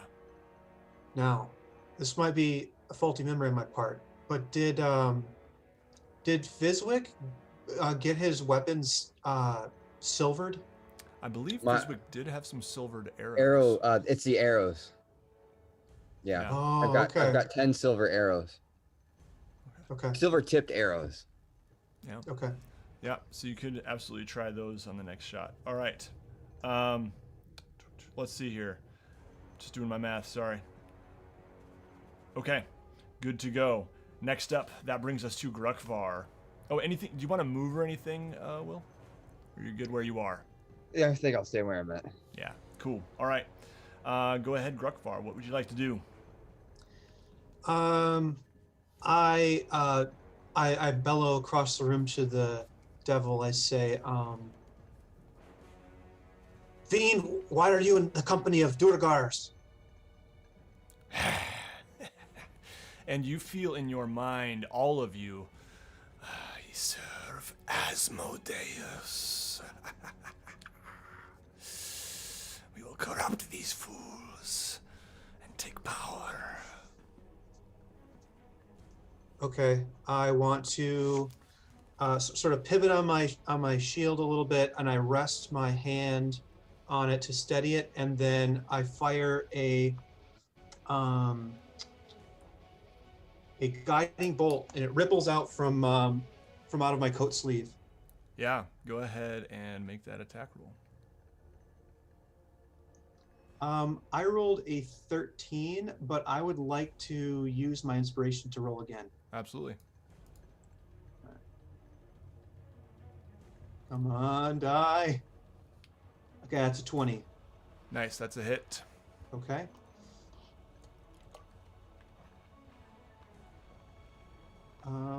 That is 11 points of radiant damage. All right, awesome. Yeah, And I then mean, it the next blasted person. it. Okay, cool. The next person to attack this creature has advantage. Sweet. All right, don't forget that. Probably going to be Clay. And All then I before my turn is over, I just want to turn to Fizwick and say, try the silvered arrows next time. Okay. We also forgot Velin is by you, so I don't know if you would want to roll for her as well, Gruckfar. Okay. And maybe if you want to look at her stuff a second, we'll go to Clay, and then we'll just come back to that, because since I didn't really, we kinda forgot Didn't about we that. send Villain up with the prisoners? Oh, yep, you're right, you did. Okay. Okay. But you do have Dodge with you. But we do have yes. Yep. So let's see. Where's my Dodgy token? Dodge. Dodge is going to hurl a javelin, Okay. and let's see. He rolled a 9. What do the Duergar get to hit? Is it a +6? It is not a +6. So no. Okay. So his javelin goes wide. Can we retroactively say that Valin left her zombie Quaggoth in our party? That's Or right. would she have taken him with her? I think it probably is just lumbering around in the main room. Okay. Bumping into walls. Yeah. Okay, Probably, okay. Probably feasting on some dead Dwergar or Quaggoth. Okay, moving on. All right. Very good. So that brings us to Clay. I'm sorry. No, that brings us to our devilish friend here. He you begin to see these flames forming on each of his hands as he one at Clay and one at Nikos. Flames fly forth, and Clay, that is going to be a natural 20, and Nikos, that is going to be a that's going to be a 14 to hit. Does that hit Nikos? It does not hit Nikos. Okay, so for Clay, this is going to be far too much, this critical hit. Oh boy. Okay, it's 5, that's 7, and then 7, 8, 10, 17 fire damage as he hurls these flames out of his hands. And yeah, Nikos, you manage just to duck under as the flames scorch the wall above your head. All right. And he moves forward right here between you both. And now it is Clay's turn. All right. So seeing him move forward, Shieldmaster shove. I'm gonna push him back. Which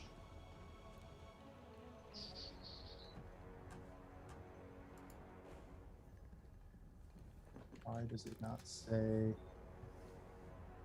I feel like we do this every time. I don't know what the check is. It doesn't say. It says that I can try to push him as a bonus action. So a normal push would be athletics, opposed athletics checks. Okay. So probably just be that if it doesn't say anything otherwise. Okay. So that is a I'm gonna actually use my inspiration and do that again. Yeah, go for it. Let's see. Strength for this fellow Is a 25. Okay, yeah, definitely managed. He rolled very low, so Okay. yep. So I'm gonna push him back 5 feet, and Mhm. then I'm going to let's see, is he considered?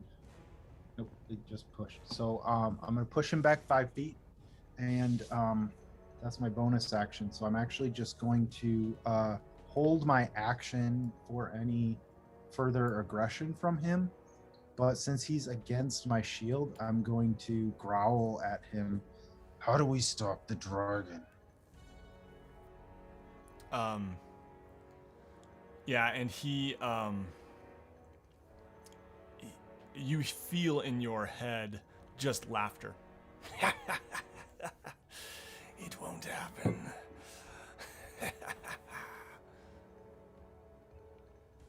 Anything else you'd like to do on your turn? Sorry, the action that I'm holding then would be to use my free hand to attack with an axe. Okay.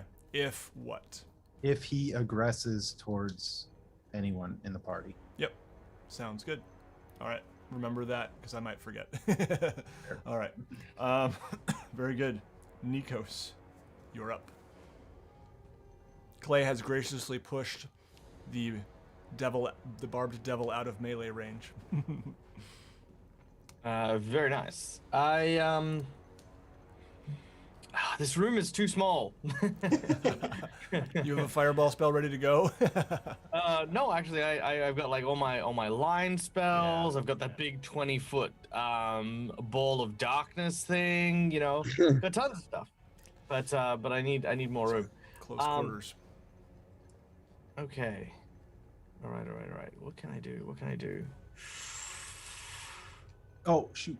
While you're thinking about that, Nate, I was going to ask, are we able, maybe things have happened too fast, but are we able to see what he was hunched over, what he was reading? Because you said he was they over are tablets, stone tablets, that he was actually chiseling into. Okay. And if anyone reads Infernal, you would be able to read this. Oop. But probably not in the middle of a battle. Right. Oh, damn it. I was like, ooh, I read it. No.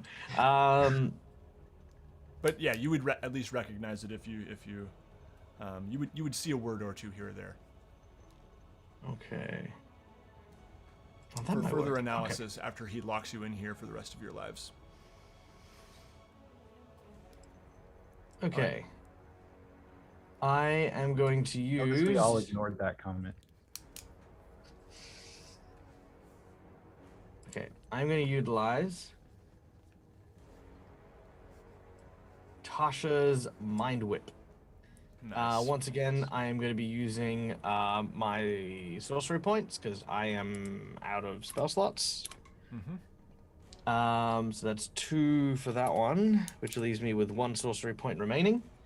And I psychically lash out with a lash of psychic energy. This manifests, at least the way I manifest it, is like this kind of.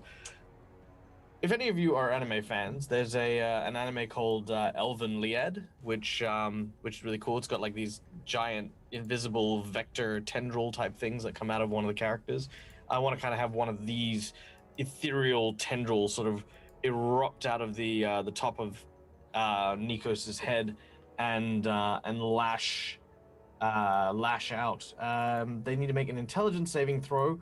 And on a failed save, they will take damage and cannot take reactions. And then on its next turn, it must choose to get a move action, an action, or a bonus action. It can only get one of the 3. Okay. So it can choose one of those actions. Okay. Let's see. Rolled with advantage here. You sense some kind of innate magical resistance within this creature. Rolled a 14 plus. Oh, does psychic? Or I mean, maybe it does, maybe it doesn't. I remember that in previous editions, psychic and magic energies, psychic resistances and spell resistances were separated. Let me see Is that- here what it says. I don't think that's the case because psychic is just like a form of magical damage. Sure. Yeah. Okay. Yeah. Like psychic versus necrotic or whatever. But let me see here.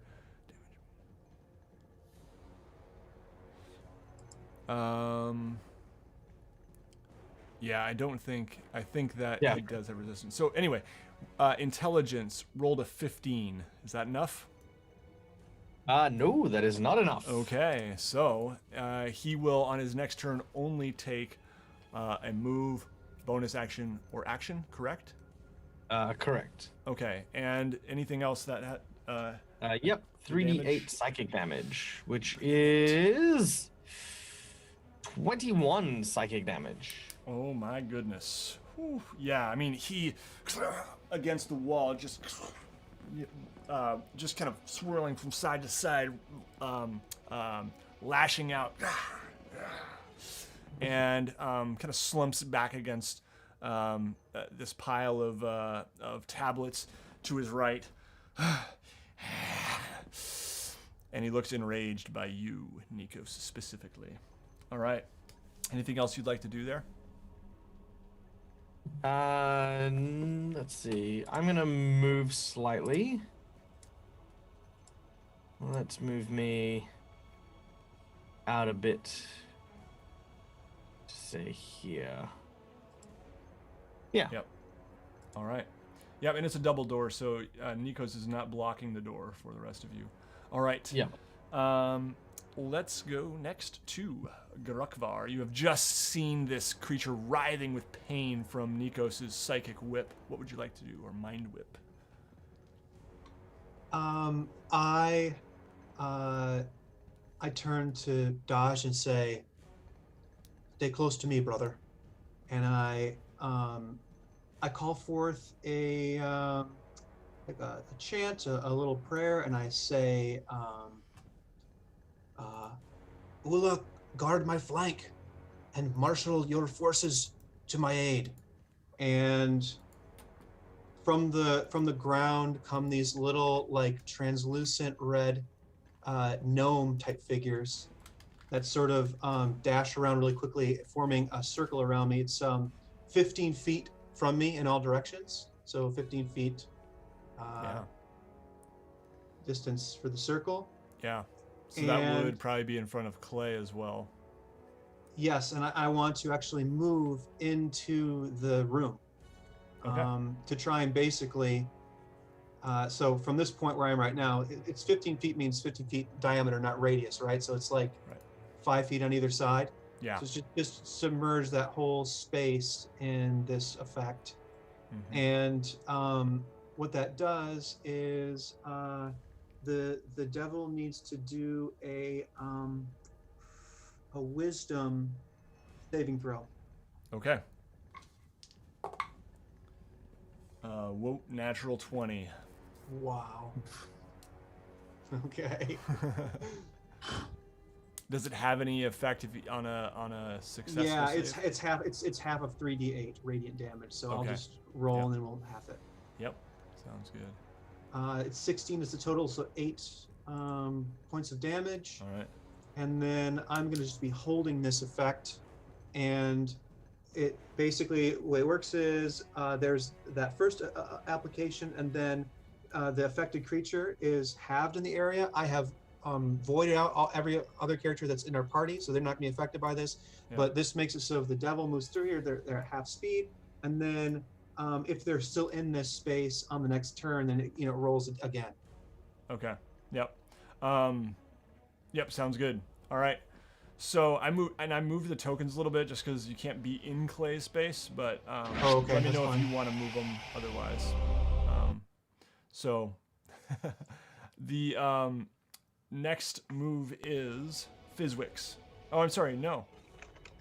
Grukvar, Fizwick. I'm sorry. I think we skipped you, Fizwick. My bad. Can I have Dodge just throw a javelin?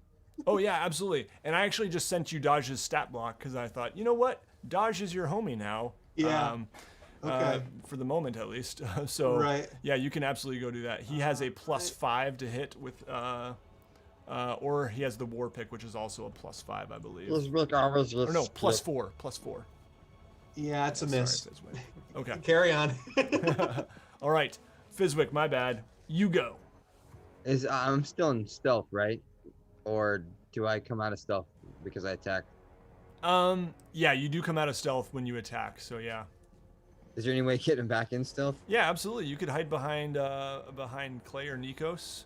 I would say, you'd probably be rolling with disadvantage on any ranged attacks here, because there's such a crowd around him. You know what I mean? But you could move over to right here. I would allow that, especially since you're a small creature. You could hide behind Clay right here and then move to there to make your shot if you would like. Yeah, let's do that. Okay, so go ahead and make that stealth roll with your bonus action to hide. Sneaking. Oh, sneaking so good at 29. Ooh. Dang. 29. Wow. Yeah, I mean, you are just He didn't make up a rhyme about this one. your legs somehow, like, you step behind Clay's legs perfectly, like just no sign, even if someone was looking really hard. All right, go ahead and Like that game in grade school where you'd walk so close behind somebody that you could like kick their heel and make them trip. Exactly. Go ahead and make that attack roll. 21 to hit. Okay, and what are you attacking with? My short bow. Okay, and are you gonna try? Are you using a regular arrow or a silvered arrow? He pulls out one of his Sorry, silver Fizwick. arrows, Yep. and as it whizzes back past his head, the craftsmanship, you can even hear the whirl and the weight of the tip, and the light is reflected off of it, just kind of like gleaming with whatever light is in the room. Pulls back his arrow, and hits for, what is this? Come on, do me right. We got 8 points of damage plus my sneak attack damage. Let's do sneak attack is so 18. All right. Yeah, you definitely, it sinks in to his side, and you definitely get the sense that it he pulls it out, and this kind of dark greenish goop drips out as he cracks the arrow and kind of continues his dance with those in melee range around We'll him. get you this time, motherfucker. All right. Yeah, that definitely seemed to have an effect. And now it is his turn. He is going to make 3 attacks with claws and bite. So, against... Does What's my that? held action trigger first, or I think it will be as soon, right after his attacks. Okay. So, and in fact, let's do this. He's going to attack you once, and then you can make yours, and then he'll attack 2 more times, and we'll see who he attacks. Okay. But, all right. So the first one he attacks you, he misses with his claws. You can go ahead and roll your attack. I'll roll my other ones in the meantime. Doesn't he only get 1 action? Yeah. How does that work? Because he has multi-attack. So when he I takes do, the but I attack specifically action- said I was going to hold 1 attack. No, right, he's I'm talking more about Michael's spell. Well, technically, yeah, okay. If it's multi-attack, the reading on multi-attack is a action in which the devil makes 3 attacks. Okay. So I guess that's fine. Yeah. Oh, I got you. But that just means that That was- he won't be able to move in addition once he's done with that. Is that what that means? Yeah, correct. Yeah, Okay. that's right. Cool. Or take a bonus action. For me, that was a natural 20. Okay. Yeah, definitely yeah. a hit. So go ahead and roll that critical hit. Double your double your dice that's rolls. Awesome. D&D Beyond rolls 2 dice for you when that happens. Yeah, don't you love that? So that is a total of 10 damage. All right. Sweet. Yeah, I mean, you definitely get the feeling it's not doing as much damage as it should, but still hurts. And now it is 2 more attacks. 1 on Grukvar. That is an 18 to hit on Grukvar. Does that hit? That is a hit. All right, and that is going to be 10 plus 13 damage as his claw reaches out and slashes you, and then his tail whips around to dodge and is going to be a 16 to hit, which I think will hit. It does. Or no, wait, yeah. He's got a Yeah, 16. If armor class. if it equals or Mm-hmm. or more, right? Yeah. Yep, and that is going to be 9 to hit on Taj. Or Daj, rather. Okay. Taj Mahal. All right. And he just, viciously is kind of like tail whipping around and bleeding badly now, fighting for his life. All right. And that brings us back up to the top of the order to Clay. Okay. Shieldmaster Shove again. Mm-hmm. That is a 25. All right. Yeah, definitely. Well, I guess I'll roll for the sake of it. Oh, you did roll a 19, but no, still not enough. Right. He is pinned against the wall, Mhm. and between the wall and my shield. Nice. And I'm going to lean in and try the same thing again and say, "Tell us how to stop the dragon now, or I will end you." You cannot end me. I will simply go back to my home. And he continues fighting for his life. Okay. Does speaking like that count as my action, or do I still have? Nope, you can still have an action. Yeah. Okay. So then I will I can do that. I'm going to attack twice. The first one is a 16. That is a hit. The second is a 13. And that is a miss. Okay. So the damage from the first is 8. All right. Very good. Yeah, I mean, it bites into his arm, and he's hurting badly. All right. Seems to be crouching lower and lower here, kind of slumping over as his claws are lashing out wildly, erratically, not really with much skill anymore at this point. All right. That brings us to Nikos. Clay has shoved him up against the wall, has him pinned, and has just taken some swings with his axe. What would you like to do? All right. I am going to. You know what? I don't like the fact that he said that he can just go back. So I'm going to try and do something that hopefully is going to mean he won't be able to go back. I'm going to move around down to here. Mm-hmm. Past Grokvar and what's his name, Daj. Yeah. And Nikos is going to unbind his jaw, and I'm going to use my tentacle attack to try and hit this dude. Because my goal is that if I knock him out, I want to extract his brain. All right. Oh,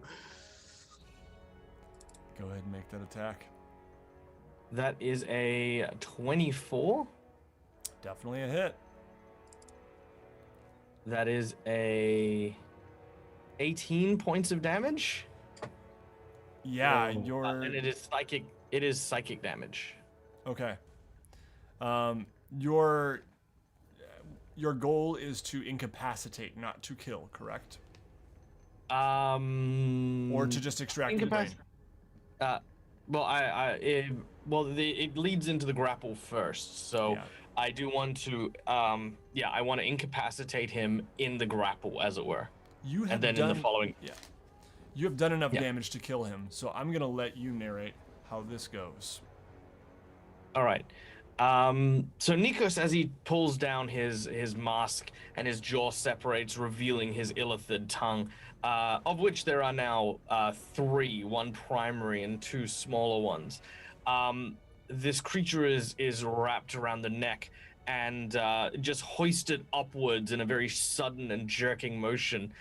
You hear this audible pop sound as as the body then slumps. Nikos then, if Clay, you're pinning him against the wall, correct? That's what I'm imagining. I don't know if the shove continues or if it's just like a push. I guess that's Nate's call. It's Michael's call now. Whatever Oh, you want. Oh, okay. okay. Well, I'll say that it was Whatever was works kind of best. like a push, and I've kind of used that momentum to, sort of wrench him to the ground onto his knees.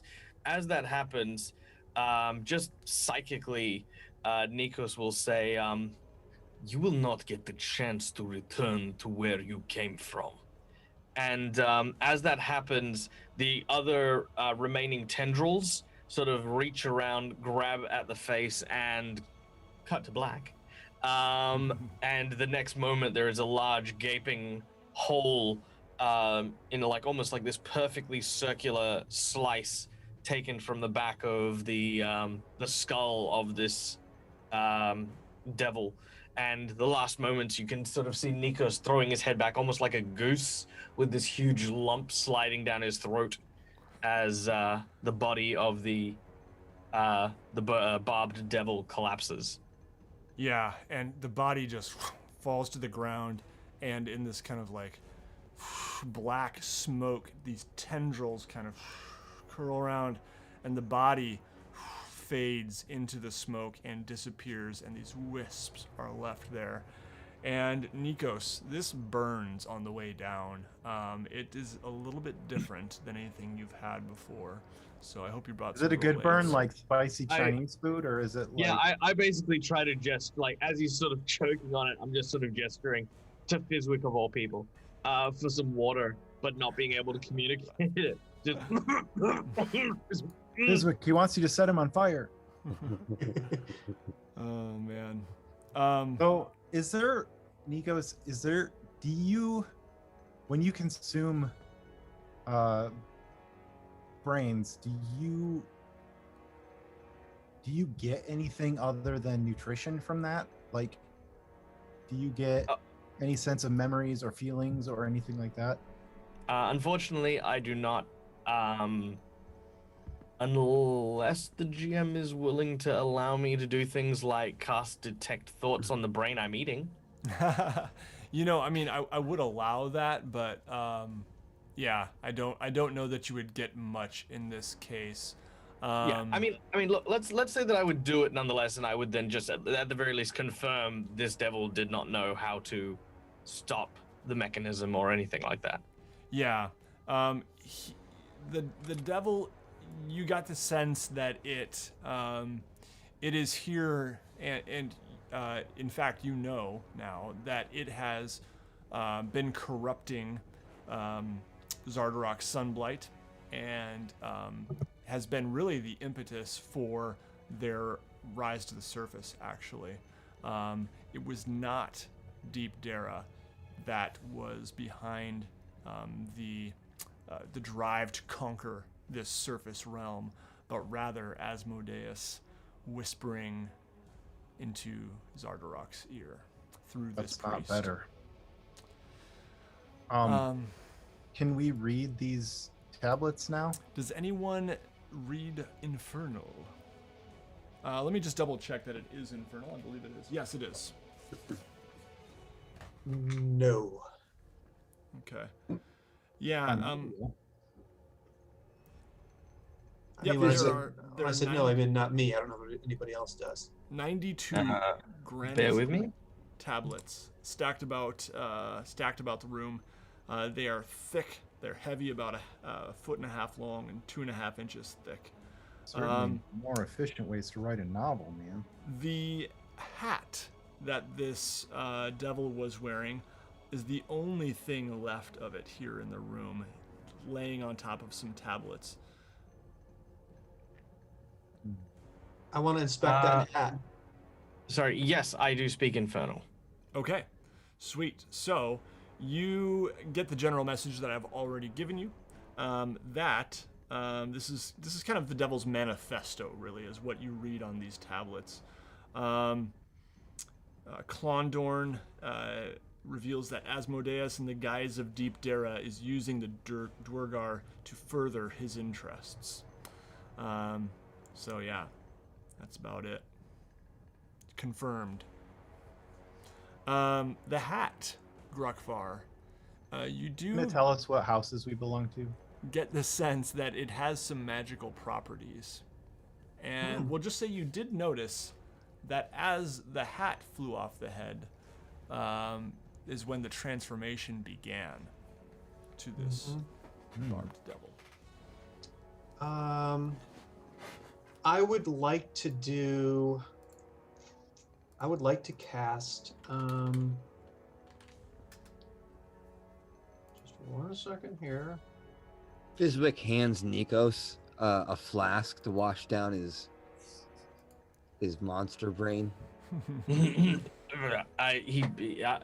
basically just downs it as quick as he can. I think the audience has made the best suggestion for it. The experience was very much like trying to swallow a melon-sized ghost pepper. I cast Identify on the hat, which allows me to, it says if it's a magic item, then I learn its properties and how to use them, whether it requires attunement, and how many charges it has, if any.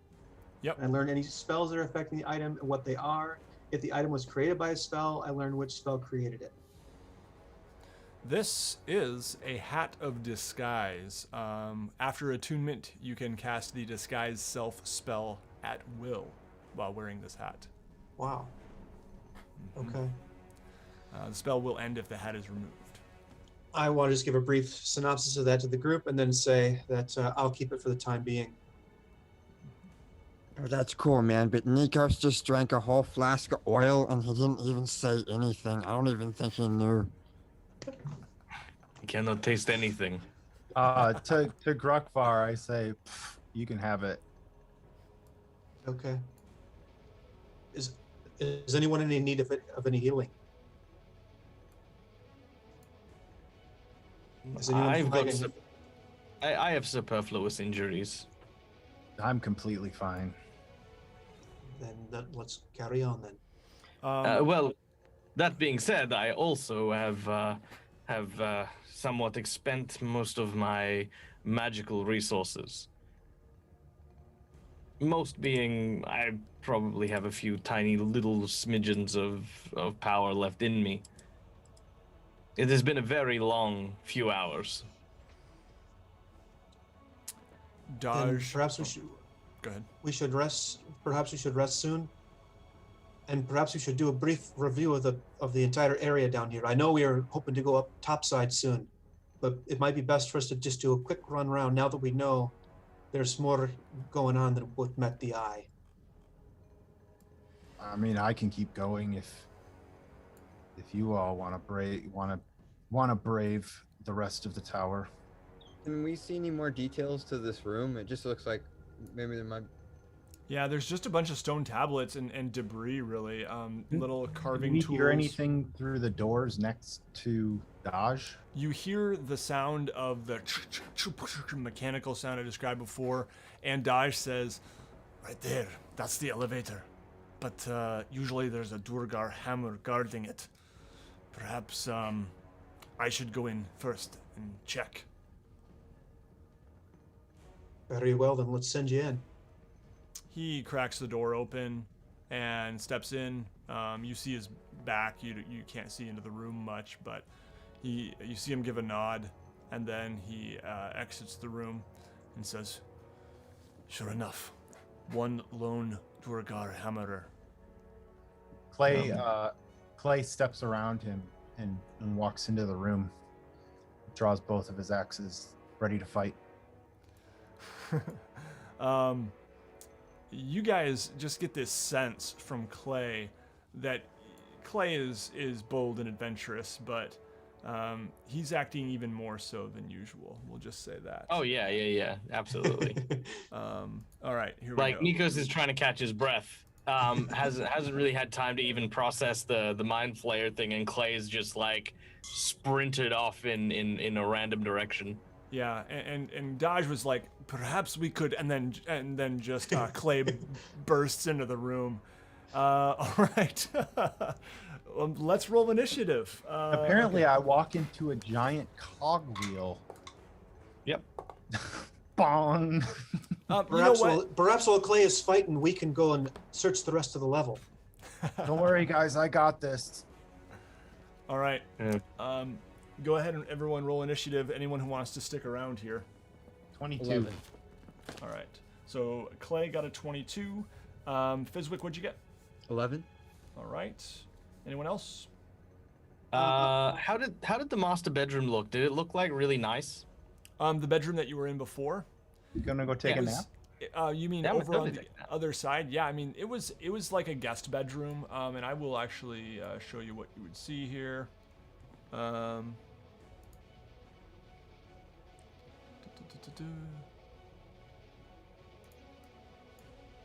Okay.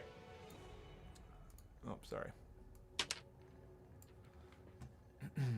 See, there it is. Okay, so that was the bedroom. Yeah, and this was the mind flare that I put in the wrong spot. That's what threw me off in the first place. But yeah, there are 2 beds, and Dodge probably would have told you this is where Grandolpha has been staying. And yeah, it's empty. There is really not much other than a few books, papers, no valuables to speak of. So yeah. Dodge and I will accompany you there if you'd like to take a rest, Nikos. I think I can manage. Perhaps just in case Clay does need some assistance, you may wish to remain. I have enough power in me if there is trouble to make it back here. I was trying to be polite. I really wanted to see what other rooms held. Oh, then you may go do this. I am going to have a sleep because It's a free country, I man. feel like I was not being subtle or facetious about the lack of power I have remaining. So goodbye. Nice. Okay. Let's see here. Okay. Clay and Fizwick are definitely in here. Dodge and Grukvar, are you sticking around to fight as well to help Clay? No, I'm gonna go see what that was in that quiet room Okay. to the east. Yep. Excellent. So, you guys head out as kind of like this Dwargar hammer is slowly making its way toward Clay and Fizwick with a look of sheer pain, the only expression it knows on its face. Is All this right. thing not like a robot, but like some kind of golem? Yeah, it's basically a Dwargar that is clamped inside of a suit against its own will. Yeah. I think the suit it runs on the pain that it creates in the Durgar. So is That's the what Durgar fuels- like undead, or No, he's alive. Still alive. Okay. Yeah. is this some sort of punishment? It is, yep, for Dwargar who aren't Yeah. pulling their weight, aren't working Every hard enough. every day in Warhammer 40k. Yeah, it sounds like a Warhammer 40k thing a lot. Yeah. Yeah, it does. So, all right, Clay, you're going to be up first, then the Dwargar, then Fizwick. All right, Clay, what would you like to do? I would like to rage, All right, you do so. and I'm going to rush at the Durgar and triple strike, or I guess attack twice. Mm-hmm. That is a 21, Hit, an 8, miss, and an 18. hit. So 2 hits. Go ahead and roll those.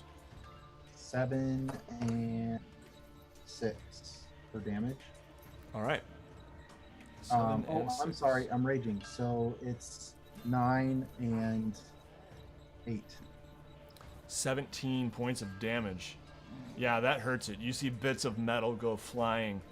Yep. All right, anything else you'd like to do? There's not much else I can do. So no, I'm gonna stay right there. All right. Very good. Fizwick. I'm sorry, no. It is the Dwargar's turn. Excuse me. So, the Dwargar is going to strike you once with this big spiked hammer, and that is going to be a 17 to hit. Nope. Okay, and it will then reach up its other hand on which is clamped this big claw thing, and it's just going to swing it at you, and that is going to also miss. And that brings us to Fizwick. Fizwick, you are behind this large, like, gear that is turning. So from where you are, you can barely see what's going on through kind of like the spokes of this big gear. Okay. Because he can only barely see what's going on, he figures it's a good time to burn something. So he wants to go ahead and cast a bonfire, and you can hear him, smoke, smoke, smoke, bring the smoke. And he kind of jumps up into the air and casts his bonfire for 9 points of damage. Mm-hmm. All right. Yes. And does the creature have to make a save on that, like a dexterity save to get out of the way, or no? Is it just automatic? Just sets him on fire. Yep, I think 12? you're right. Okay. So how much damage did you say? Well, the attack save would be a 12. Oh, does it say he gets to make a dexterity saving throw or no? It just says attack/save, dex 12. Okay, yeah, I think that is what he gets to make. So his dex is -2, so we'll see how this goes. Oh, so he actually rolled a 15, which gives him a 13, so he makes the save. Does he take half damage or no damage on a failed save? Does it say? If it doesn't say, then he doesn't take any damage. No damage then. Okay, yeah, so he just somehow kind of like raises his claw and quickly kind of moves out of the way as this fire lands right next to him. Anything else you'd like to do on your turn? Do you want to move or anything? No. Okay. All right, that brings us back to Clay. What would you like to do, Clay? Nate, can I interject Yeah, a absolutely. second? Grugfar realizes he's setting a bad example for Dash by just leaving his fighting party members behind, and so he's thought better, but he's going to come back. Okay. He has come back, let's just say. Yep, absolutely. You can go ahead and move those tokens back to like the door there. Okay. Yeah. Um, And go ahead and roll initiative. well, I did. I'll I did slot you already. in. Okay. It's 10. I don't know where that places me. Okay, that'll put you after Fizwick on the next round, we'll say. Sounds Okay? good. Okay. All right. Nice. All right. All right. So, Clay, your turn. Yep. I would like to try to this is me making something up. But I would like to try to grab him, and is the giant gear like currently spinning? Yeah, it's moving pretty consistently. Like it'll Okay, stop for a second, but Which the, direction is it turning? you can actually see the elevator up above your head. It's about 100 feet above your head right now, heading down. Okay, which direction is the thing turning? Whichever way you want it to turn. Okay. Could I try to grab him sort of by the throat if he has that? Something Yep. in that area? By his And- beard, sure. Yeah, and like shove his head in between the gear and the wall so that when it spins, it crushes his head. Absolutely. Let's go ahead and just do an opposed strength check if we could. Natural 20. Okay. Plus 6. Yeah, and he rolled a 17. So you managed to do so. And yeah, so you just kind of hurl him over this way, and the gear's just moving slowly. And you hear the popping of metal, the plates kind of bursting out, little screws just bing, bing off the walls, and crunch of his head underneath the gears. And that Right. Durgar Hammerer is dead. I laugh. I told you I had it. Awesome. And All right. I let the rage go. Yep. Awesome. All right. Clay, I imagine Clay kind of standing up with just this very, this swagger about him at the moment. Oh beaming yeah, if from I the- could, I'd be spinning my axes on my fingers and like reels. Yep. All right. And yeah, Grukvar and Fizwick, definitely you're like, this is, thinking this is uncharacteristic of Clay here. Not that you have a problem with it, perhaps, but he's acting a little bit strange. All right. What would you guys like to do next? The elevator lands. We'll move Clay out of the way here. I don't think he's that cocky. Famous and- last words of Clay. Told you I had. Oh. The elevator lands, pauses for a moment, and it goes back up. And Dodge says, yes, it seems to come up about every, 5 to 10 minutes. So it only comes down to the level we're at and then goes back up again? Mm-hmm. That's correct. This is the lowest level. Oh, okay. I guess I would say we need to. Oh, that's right. That we would need to get on the elevator and ride it up, see what we can see about the, dragon beta version. Mm-hmm. Nikos, you are resting undisturbed at this point. Did we remember if Nikos gave any instructions as to whether he wanted us to wait for him or if we should just go on without him while he's resting? I don't remember if he said that to us or not. Don't bother him while he's in his I don't know. cocoon. Yeah, when I wake up, I'm a full-blown illithid. How long did you guys let me sleep? God damn it! I say we leave the weak to rest and we go fight our battle upstairs. Clay, what's with the unusually... I'm not there. You can insult me all you want. Clay, what's- Nikos give 0 dams. Clay, what's with the unusual carefree attitude you've got today? What are you talking about? Oh, well, you totally Temple of Doom that guy. Like, what do you mean? And Nikos, and listen, while he's not here, I can go ahead and vouch for him. He's not weak. He's just got to take a rest. Why do you talk about him that way? I'm just doing my job. We need to hurry and get this dragon taken care of. I have to save these villagers. All right. And I turn and I see that Dodge is a little bit shaken, seeing another Duergar just get obliterated in a giant gear. And I say, realistically, you can't save them all. That's my encouragement to him. And he says, Statistically speaking, it ended his suffering, so it is That's probably best this way. that's right up there with we're all going to die someday. It's a healthy way to view it. The Hammerers is not a fate I would wish on any of my brethren. True. Would you like to continue up then, Clay? Is that your vote? That's what I'm going to do. All right. I'll go with you. Suit yourself. Fizwick. Yeah, he's going with Clay. Yeah, that was awesome, man. You lead the way, dude. As you guys board the elevator here, Nikos, you are resting, and you keep seeing flashes of this ship that you witnessed near the Duergar outpost. The shadow of Caer Konig in the background, snow blowing sideways, and just parting occasionally enough for you to see the huge peak. And flashes of this ship.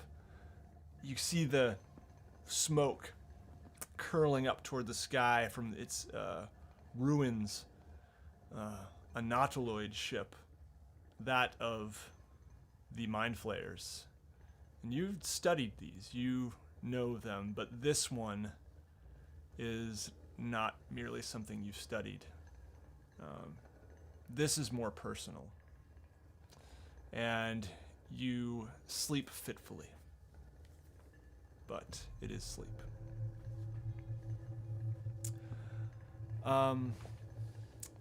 As you guys ride the elevator up, you come to the... I've got the wrong map here. Sorry, let me get over to my other... you do get to the level that you recognize as that of the entrance. Pull this up here. And you actually do come up right to the right of that huge chasm there.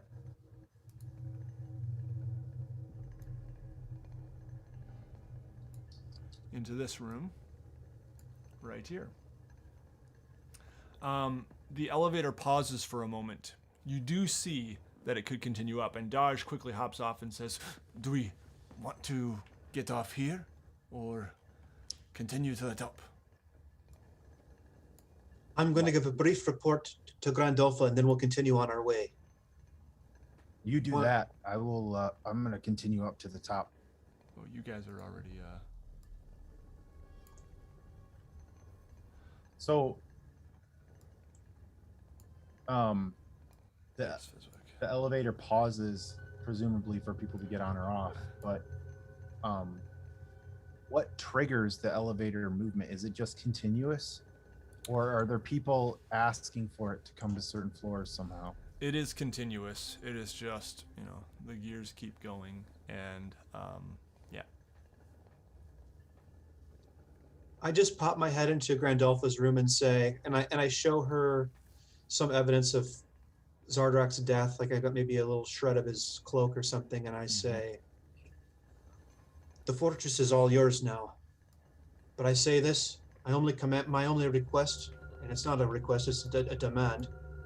Don't attack anyone in 10 towns, and you're free to do what you wish. But if you do, we're coming back to clear you out." And then I withdraw my head and I just head back to the group. Yeah, and she just smiles and nods, Okay. taking another bite of some gross-looking food. Okay. All right. The Claywish seems in a hurry to continue up, so we will move up to the next level. Let's see here. And Nikos, were you going to be trying to take a long rest, a short rest?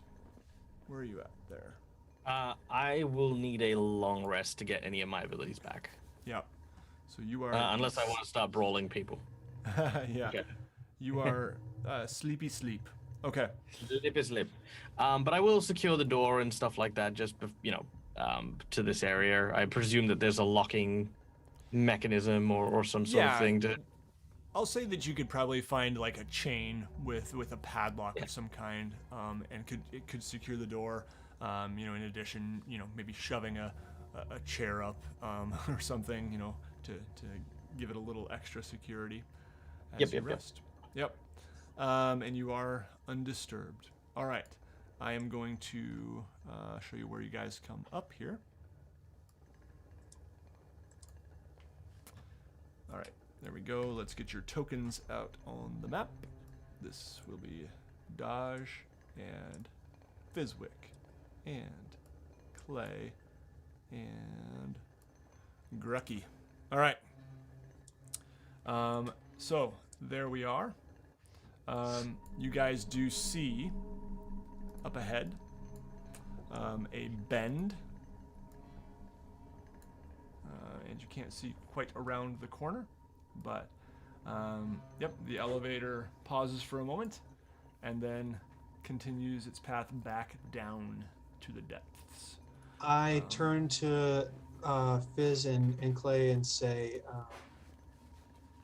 I think it's best you let me and Dodge go first And, and have a word with the door guard here. let me go ahead and read what you guys see in here. Ascending the elevator shaft, it deposits you into the middle of a large room with machinery filling with the western half. A brazier heaped with hot coals is set over in the west wall. Does little, though, to offset the cold air blowing into the room through arrow slits in the south wall. And this gear right here seems to be triggering something higher up. It is not controlling the elevator so much. Is it engaged right now and turning, or is it just It is not turning, no. okay? And Dodge says, that is what opens the ice gates. Well, if you're gonna poke your head in, you might as well go ahead and do so. Okay, I'm gonna move up here with Dodge and take a look in this room. All right. Around the corner. Sorry, let me check here. Yeah, it is just a long hallway. And you do hear some like pounding of metal up ahead. Mm-hmm. But yeah, it's just a really long hallway that dead ends. I asked Dodge, what can we expect to see up here? Any followers of Grandolpha or others who are not? It is hard to say. I was not in the know about who was following Grandolpha. Technically, I was loyal to Zardarok. Well, that does make sense. Okay, can I continue down this hallway with Dodge? Yeah, and he does say, there is another gear room up ahead, and there is also a workshop where workers, engineers, perform their duties, Okay, I'm working gonna peek. on the behemoth. I'm gonna peek around this corner. And yeah, let's see here. As you do so, give me a moment. Okay.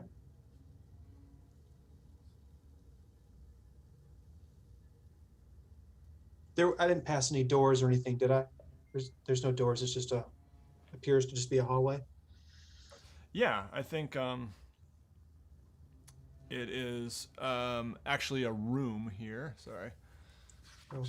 13. Okay, I've got it. Found it. Ascending the elevator shaft. Well, there's another elevator, I guess.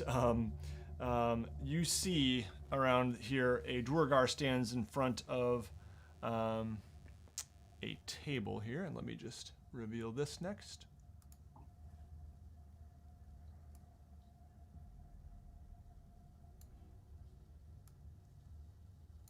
Okay. So a Duergar stands in front of this a little like desk right here, that you can see just around the corner. And other than that, yeah, there are some braziers heaped with coals. He seems to be looking out the window or looking out the arrow slits here and there. But mostly just sitting there at that table, seems to be tinkering with something in his hands. I looked at Dodge to see if he recognizes this Duergar. He says, I don't remember his name, but yes, he's one of the engineers. I want us to walk forward into the room and get his attention and just say that Zardarok is dead. Would you like to, do you follow Grandolpha? Do you go your own way, or would you rather follow me? The name's Grukvar Sparkmantle. What is this? We haven't much time to Zardarok is explain. dead? He is indeed.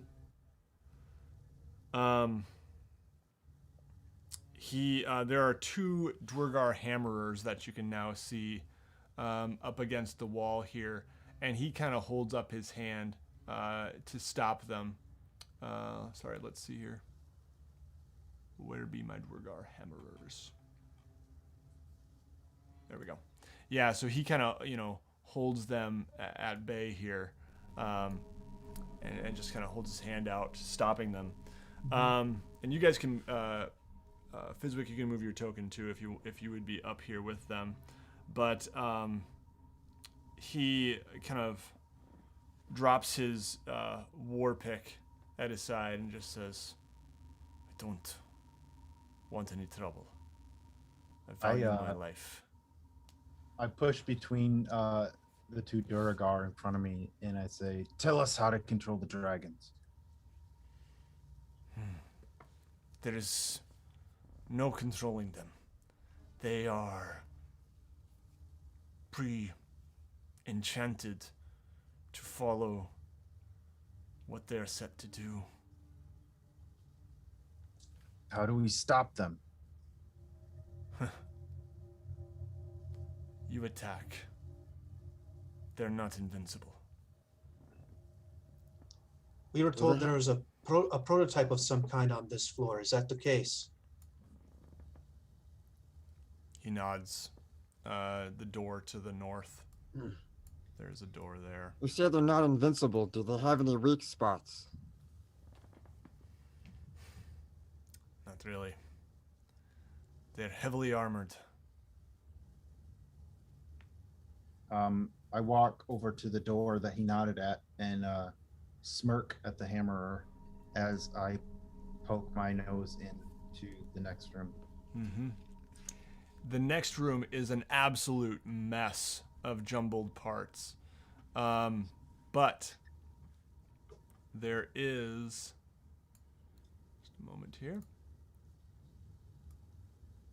Is it like a really messy closet? I just open it and like get buried in toolboxes and Pretty much. Like brooms picture a messy man's garage. Right. Wait, is the man messy or the garage messy? Picture a messy man. Now picture his garage. It's sparkling clean, but that's not the point. This messy workshop is heated and illuminated by braziers of glowing hot coals in the corners. The room is furnished with stone tablets and cabinets. In the middle of the room, surrounded by twisted bits of metal, is a half-finished exoskeletal construct. And it is like the torso of a large dragon, essentially. And you can see the wings lying on the side, as well as just all sorts of other bits and baubles, little creatures, little like tiny mechs and things like that. Nothing moving or anything like that, just kind of little... Is it Chardolin? The dragon itself seems to be made of Chardolin, and there are other little bits of Chardolin here and there. You do remember that Grandolpha did have like a small Chardolin dragon with her as well, as almost like a pet. And yeah, so this one is definitely bigger than that. But it is not, not the huge behemoth that you saw. It is at least half the size of that, if not probably more like a quarter of the size of the huge Chardolin dragon you saw flying out the top of the gates, although it was hard to judge its true size from such a distance. Is it appearing to be living or inanimate? It appears to be inanimate at the moment. And there are also two Dwargar who quickly grab wrenches and say, "Who are you?" I give my spiel once again. I say Zardarak is dead. And I say you can follow Grandolpha, me, or go your own way. But we need to know what you know about this dragon. Is there a way to stop it? And we should have had you bring his head up here. But I smashed it. Somebody want to go get his fucking head? Maybe Walk recognize into me? Grandolpha's while she's eating. Excuse me, can we borrow this for just a second? We'll bring it right back. They, kind of see the growing force behind them. The Dwargar who you first encountered in that room just kind of shrugs at them and, kind of holds up his hands, and they drop their wrenches and they say, "What do you want?" I walk in and sort of stand in the middle of the pile and start like just kicking crap everywhere and getting really, really frustrated.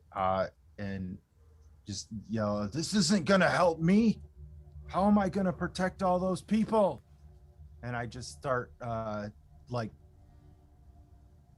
just throw some more stuff around and then storm back out of here. And Fizwick grabs a little tiny gear and he goes around and He says, Grand Alpha sent me down here for a little tiny dragon.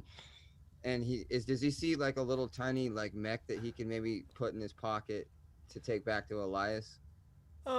Yeah, I'll say you could probably find a little tiny toy of sorts. Shaped like a cassette tape, and it records everything you say. Yeah, it is made, it has some chatelaine on it, and some bits of other kinds of metal. And yeah, you could pocket that. The larger dragon itself, I don't have a good representation of it on the map, sorry. But it is filling most of this room.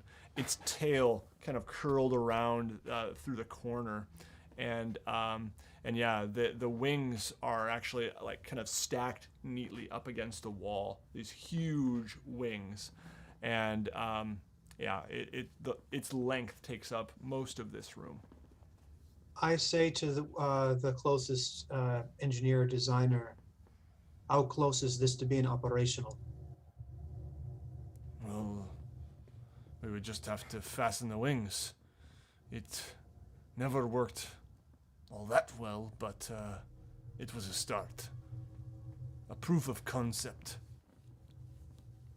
Well, this is a chance to prove your mettle. Could it possibly be set to intercept the larger dragon? Why would we want to do that? And he spits.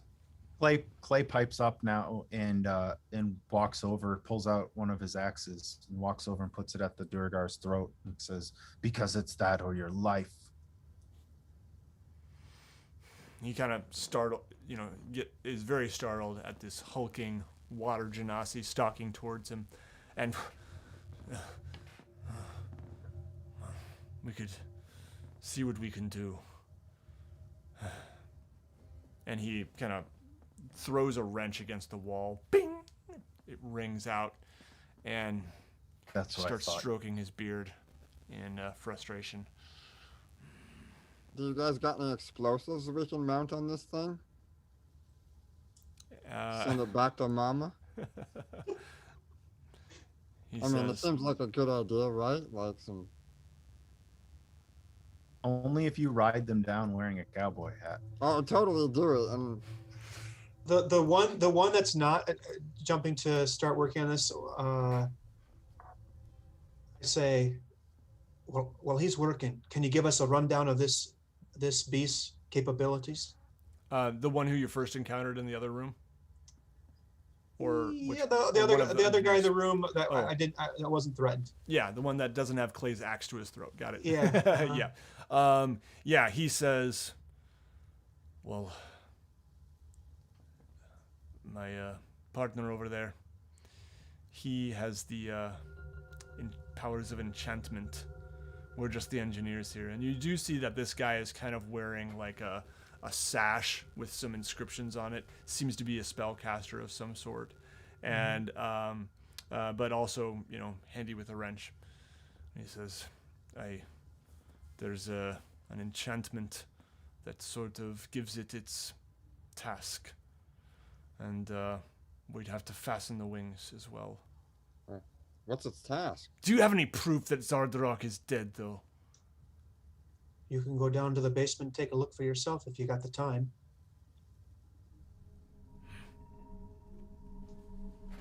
I'm sorry. I'm not buying this one bit. And he moves towards Clay with a wrench held high. I punch him right in the face. Yeah. And, well, go ahead and make a strength check. Or just an unarmed attack. Oh, okay. Oh, natural one. Yeah, I mean, your fist, he ducks right under your fist and comes up right in your face like, you don't frighten me. And I look Oh. down at him and Oh. I say, I separated your master's head from his body. Fizwick whips out his new dagger and he said, You ever seen this before? and he like does a little like twirl with it. And he stuffs it back in its sheath. They both kind of look down, look at each other briefly. All right. We'll do what you ask.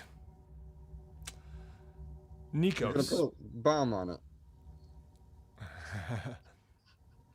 Nikos, you hear a pounding on the door that awakens you. Boom, boom, boom, boom. Hello? Everyone all right in there? Why? Who is it? Who are you? Boom, boom. Hey. You see the door kind of bulging inwards just a little bit. Fizwick's How looking much at of my everybody. rest have I? How much of my rest have I had? Probably about an hour. I will approach. I am Nikos, and I am currently taking my respite. I will ask again, who are you? Oh man, you're gonna make me come up with some Duergar names. No, I got this. Where's my list? No, wait, I got you. He goes, actually, you know what? Don't tell me. I don't care. What do you want? I love it. That answer is just gonna be my ultimate like GM bailout. What is your name? Wait, in second thought, don't tell me. I don't care. What? You know what? Nikos doesn't care, so we don't need. Yes, Nikos does not care. Every GM needs a Nikos in the party. Yeah. They just say, "Oh, you're one of them adventurer types, eh?" You could say that. But once again, you have failed to answer my question. All right, we'll leave you be. You're resting. It's fine. We're just doing our rounds here. Very good. Could you at Carry least on. open the door so we can make sure no one else is in there? This is Grandolpho's chambers. You hear I- skittering and giggling. I want to sense motive. I want to just make sure these guys are on the up and up. I don't want to let these guys in and have them just ruin everything. All right. Can I do like insight check? Yep, you can do an insight check. Sweet. 16. Okay. Yeah, I mean, you get the sense that they're telling the truth, that they seem...